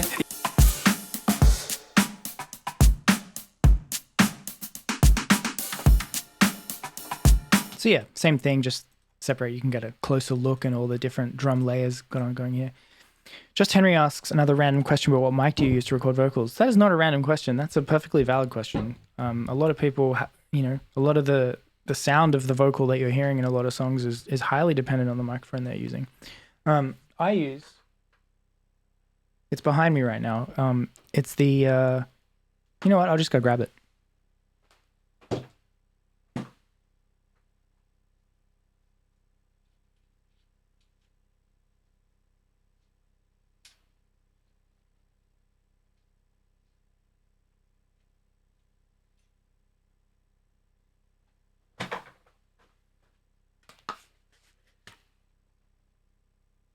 This is it. It's the Rode K2. So Rode, great microphone brand. This is the K2. Apparently Kevin Parker from Tame Impala also uses this to record some drums sometimes. I heard that somewhere. But yeah, I use it as a vocal mic. I love the way it. For me, I mean, I don't. There are better mics out there for sure, but I don't have. Like, this is a very affordable microphone. I mean, well, I say affordable. It's about $700, $800. But you know, most professional mics are in the thousands. So, relatively speaking, it's got a tube in it, which means that it has an analog warmth and brightness to it that, you know, other dynamic microphones don't have. Like, for example, this microphone I'm talking into now, this doesn't have tubes in it. It sounds great still, but it's a dynamic. Like, this is a condenser microphone, large diaphragm condenser microphone, Rode K2. Yeah, I love how it sounds on my voice. It gives it a really nice sort of sheen. Kind of hard to describe, but it's bright. It's bright sounding, and because I'm quite softly spoken, and because I don't project, it captures detail very nicely for me in a way that I like. But that being said, there's lots of mics that I have not tried because I don't have access to them, so I'm sure there's better ones out there. But it works for now.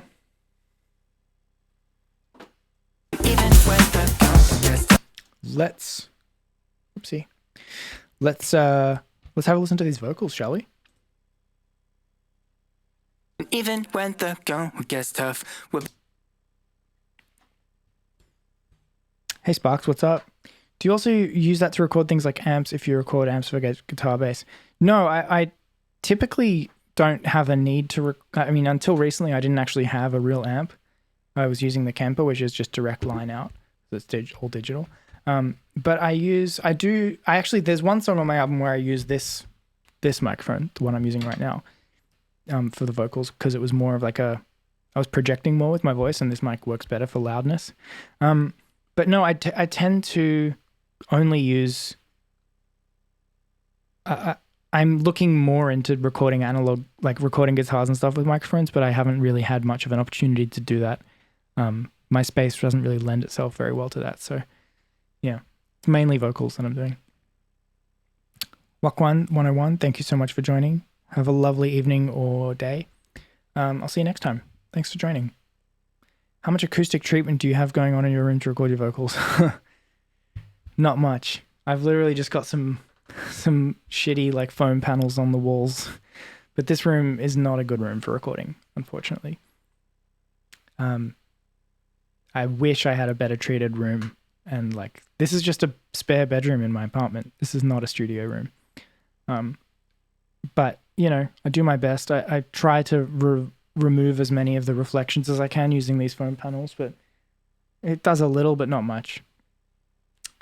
What mic am I using right now, just for speaking? This is a Shure SM7B. It's like the quintessential podcasting microphone. Yeah, Shure SM7B. I am running it through a DBX preamp too, but that doesn't really, just kind of keeping the levels in check. How do you choose which artists to work with? How do they reach out to you? If I really want to work with someone, I'll reach out to them myself, and see how it goes. But often like my publishing team or my management team will help find some people to, you know, kind of help with like collaborating. There's like A&R is like a kind of profession nowadays where it's like you help your artists find personnel to work with. So that means like they'll recommend artists to be like, oh, these people are in the area. How do you feel about working with them, or like doing a session with them or whatever? Or maybe they'll be like, oh, do you want to send this person a beat to see if they come up with any ideas? So it's a lot of the time I'm relying on like my managers and publishers to help find people. But that being said, I'm not a very collabby kind of guy, in all honesty. I just like doing stuff myself for now. That being said, sometimes you do need external input. Sometimes you do need help, and I'm very open to that. But I generally maybe like that later in the process, like rather than starting from scratch on an idea. Like I like to come to people with an already kind of established idea and say, do you have any additional ideas that you can add to this kind of thing? Because then I have a bit more of an established tone and vibe that I can bring to them. Red Crab, Blue Crab, thank you for the follow. Apparently the SM7B is good mic to use to record amps and cabs. Yes, it is. It is, and I've given it a go. It does sound good. Sounds good on amps. So yeah, we've got our dry vocal. Even when the going gets tough. And our backing vocals. Just like the last song, we've got our vocal effects separated into a different stem here. So you can hear the reverbs and delays there. There's also like chorusing and doubling and stuff.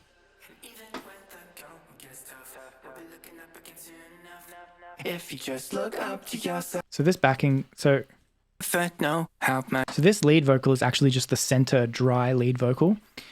There's actually a lot of doubling of the vocals, which you'll hear in the backing vocal track right now. You can hear the wide doubles of the vocals. You won't ever know how much everything will suck if you give yourself up. Learn how to look up to yourself. You won't ever know how much everything will suck if you give yourself up. Learn how to look up to yourself. And even when the going gets tough, we'll be looking up again soon enough. If you just look up to yourself. So that's all the dry vocals. You won't ever know how much everything will suck if you give yourself up. Learn how to look up to yourself. And even when the going gets tough, we'll be looking up again soon enough. If you just look up to yourself. You won't know how much. And then let's bring in the effects too. This kind of gives the sense of space.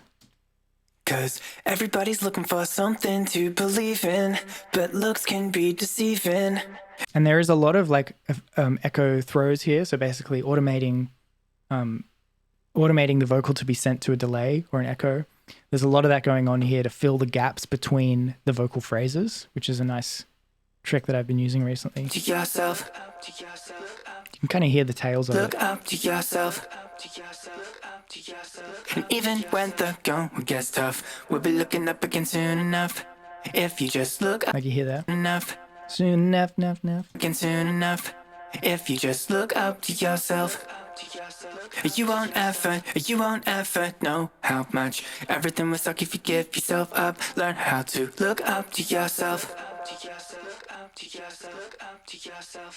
Maybe I'm the reason that I find myself dissatisfied with every aspect of my life, and I'm just waiting for the perfect time. This bit's cool. I used the feedback of the echo. So I automated the feedback of the echo to go up. So it's basically oscillating back into itself. Waiting for the perfect time. That's just Ableton's tape echo. Just waiting for the perfect time.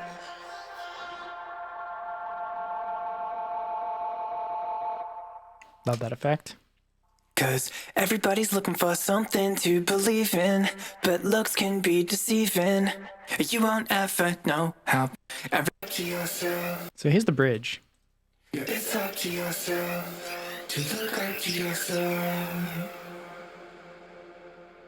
So if I take the effects off. It's up to yourself. So that's vocal synth, I think. It's up to yourself to look up to yourself. Maybe layered with some real vocals pitched down. It's up to There's a lot of synthetic vocal stuff happening here. look up to yourself. The flanging and stuff. You won't ever know how. Plus big reverb. It's up to yourself. To look up to yourself. You won't ever know how much everything will suck if you give yourself up. And even when the going gets tough, we'll be looking up again soon enough. If you just. How did I first connect with Porter? He was a fan. And he asked me to do some shows with him. And I think he came to see me play once in San Francisco and sent me a message there. So yeah, he reached out to me. We love him. Mountainside, I've got to stop using vocal auxes with instruments on my aux stems get all mixed. Yeah, I would recommend having separate auxiliary effects for your instruments and for your vocals, because it's nice to have dedicated auxiliaries just for your vocal effects. 3 delays in your mix or only 2? Oh, I can't remember. Probably more than 3. I think there's at least 3. Plus reverbs. So it's good to have it's good to have different delays, like one for your long delays, one for your short delays, and then one for your middle delays. And then same thing for reverbs. Like some engineers will use 3 reverbs and 3 delays and like mix them and match them and all kinds of stuff, maybe the long delay will only come in for like one phrase, but it's still a cool little layer to have. Thank you, Vettel. Album in exactly 1 month. Pre-order now. Del Buster, I like how you play around with the length of the phrases for the vocals, chorus especially. Yeah, I found that to be a really effective way to create catchiness and interest in the song. Like when you're writing songs initially, like when I was first starting, I was like, I need to fill every gap with like a vocal phrase, and I just don't have enough lyrics. But then I was like, oh wait, you can actually like take gaps. You can take breaths. You don't have to fill every single second of every single musical phrase with a new unique idea. Repetition is a legitimizing, as Adam Neely would say, repetition legitimizes, and taking some breathers to let the previous line, have its impact, and using delays to sort of create that sense of space and context helps drive your song. So it's about being selective with how you use the phrases that you have. Do you find yourself using LFO tools ever? Is it different than just volume modulation? I use LFO tool all the time. I use it as like a automatic ducking thing. It's even if I'm not using it as a side chaining tool, like it's just so cool to being able to instantly have volume modulation.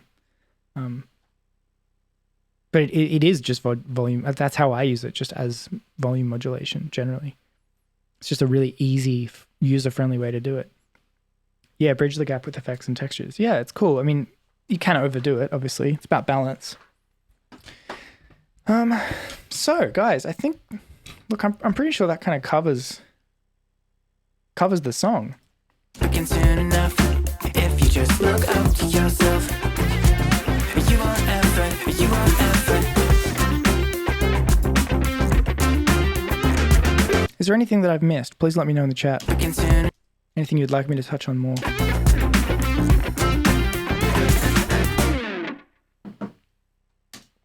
You love the bass lick? Yeah. I think the bass was kind of the bass was the first initial thing that I wrote for this song, so it kind of carries the song. Yeah, I had a lot of fun doing the bass. It was tedious though. I had to because it was hard to play, I was palm muting. I got the timing was very sloppy, so I had to edit the timing pretty furiously to make it all line up with the drums, so it didn't sound sloppy. And because it's like a lot of low end and a lot of rhythm, it felt very like overwhelming in the low end, so it was kind of tough balance to strike, but it was fun. Thank you for doing this. Super cool of you to go so in depth and answer our questions. Of course, I enjoy it. What kind of bass do I use? I use a Fender Jazz bass, but I am looking to also find myself a Fender P bass. That's the current journey that I'm on, to find one of those that I enjoy, that I can afford.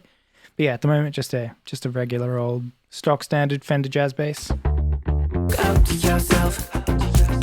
You want effort, you want effort. Know how much everything was like if you get yourself up. Learn how to look up to yourself. Can you hear it from the top? Sure. In fact, this time let's hear it from the top, but we'll watch the video. How's that?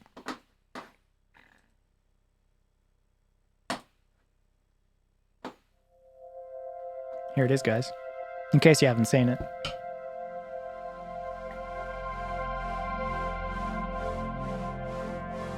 No, I've not quite had the chance to use any MPE stuff, but I'm very interested to try. Thank you, Globular Bloom. See you next time. For for the wasted time I've tried to hide behind a list of alibis, but There's me. I need a second pair of eyes to find out why I try to lie sometimes. Cause everybody's looking for something to believe in, but looks can be deceiving. You won't ever know how much everything was like if you give yourself up. Learn how to look up to yourself. And even when the going gets tough, we'll be looking up again soon enough. If you just look up to yourself, you won't ever know how much everything was like if you give yourself up. Learn how to look up to yourself. Thank you for the sub, Globular Blooms. We'd love to see it. Thank you for joining, and I'll see you next time. Thank you again for the sub. Have a lovely day or a lovely evening, depending on where you are in the world. Everyone, round of applause for Globular Blooms. Maybe I'm the reason that I find myself dissatisfied with every aspect of my life, and I'm just waiting for the perfect time.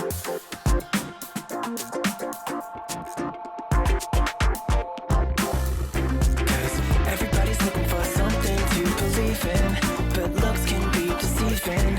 You won't ever know how much everything was like if you give yourself up. Learn how to look up to yourself. And even when the going gets tough, we'll be looking up again soon enough. If you just look up to yourself, you won't ever know how much everything was like if you give yourself up. Learn how to look up to yourself. Kendama. See how much fun I'm having?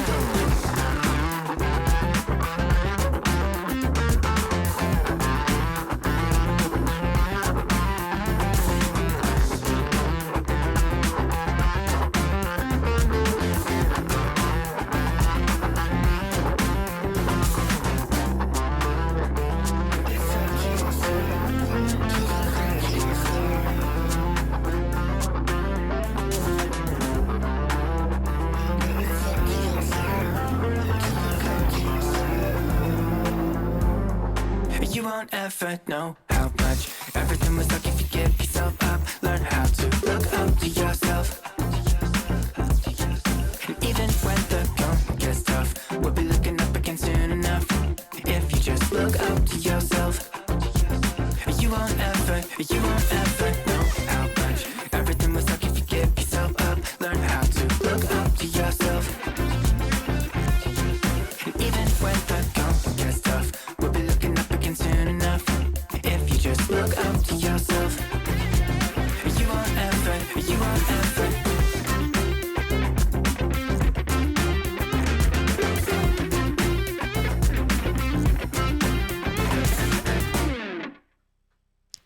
There it is. That's the music video. Yeah, I hope you guys enjoy. Thanks for staying with me here. Like I said, if there's any last minute questions, concerns, feedbacks that you have for me, please drop them in the chat. I'm just going to spend the next few minutes just pacing out. It's been fun to get back on the stream. I've been finding a little bit difficult to stay consistent with the streams because, you know, the stream setup that I had was not really working. It was very unreliable. It was glitching out. I was having technical problems every single time. But that's no longer going to be an issue, I think. I think we've resolved that. My screen capture is working. I have a dedicated webcam with a new capture card. It's looking and sounding good as far as I can tell. What was my favorite trick to attempt in the video? I gotta say, I think I enjoyed the kendama the most. The yo-yo was fun too. I'm not very good at full body things. So things that I can just do with my hands, I find to be fun. What guitars do I have? I have a Telecaster, a 51 reissue Telecaster. Sorry, 52 reissues Telecaster. A Japanese traditional 60s Fender Jaguar, and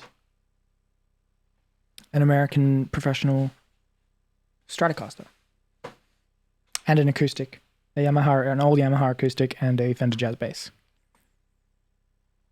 Cool. Glad to hear that the stream is running smooth. It's wonderful to see the stems of music. It all has so much personality. Thank you, Ribbon Cable, and thank you for making such a beautiful video for me. As we watched earlier in the stream, we're gonna do a proper introduction to that video later on social media and stuff. But you guys got to see it here first. Ribbon Cable, beautiful stuff. Thank you again for staying for 2.5 hours with me. It's time for me to go. But before I do go, let's see if there's anyone we can raid. What do you guys think? We can raid. Could raid Brownies and Lemonade. Could raid Knowledge. Could raid T-Pain.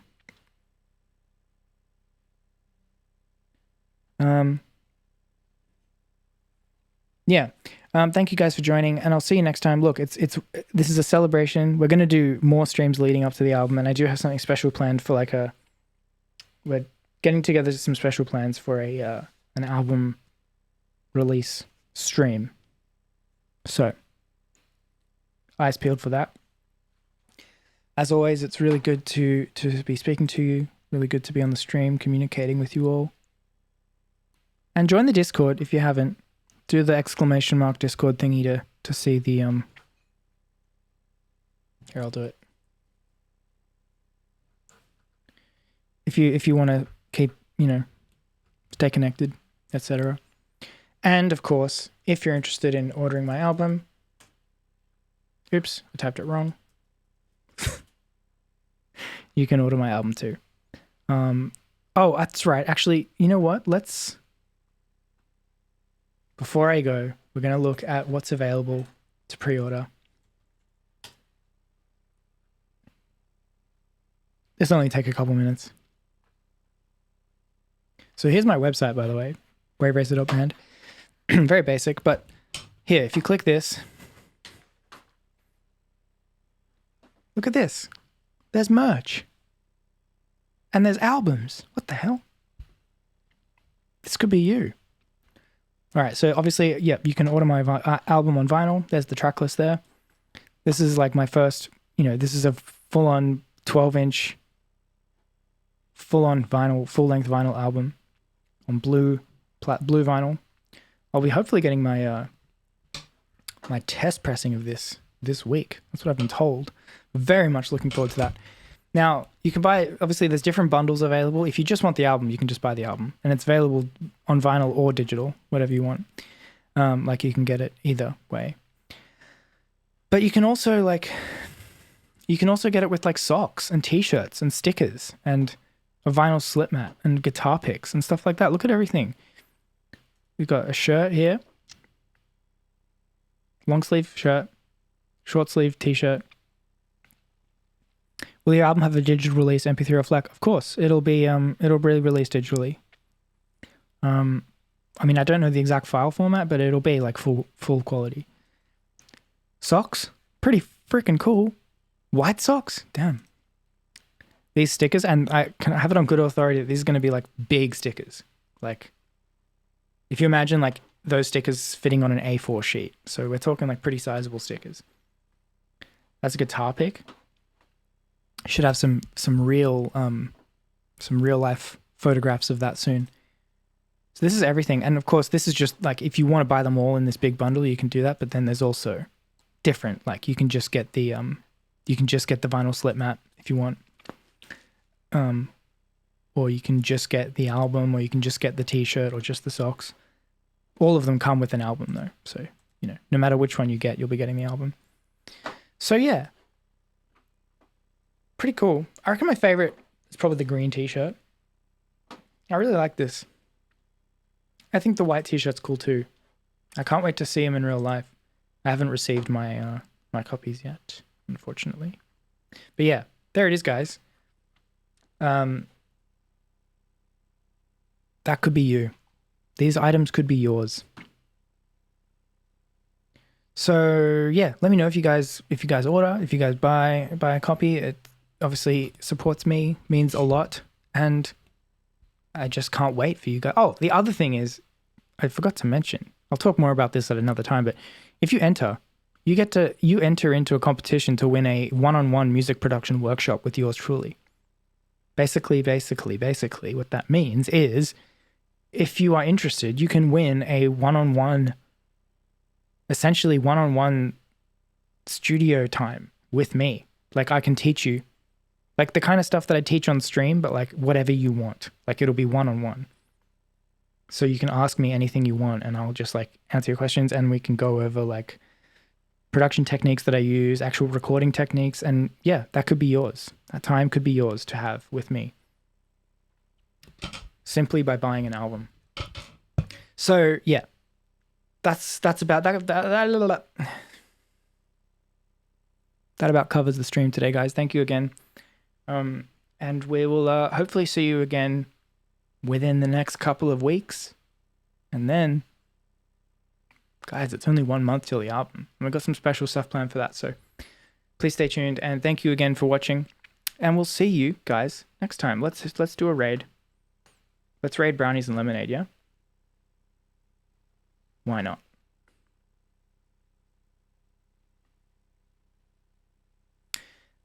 Cool. Have fun, guys.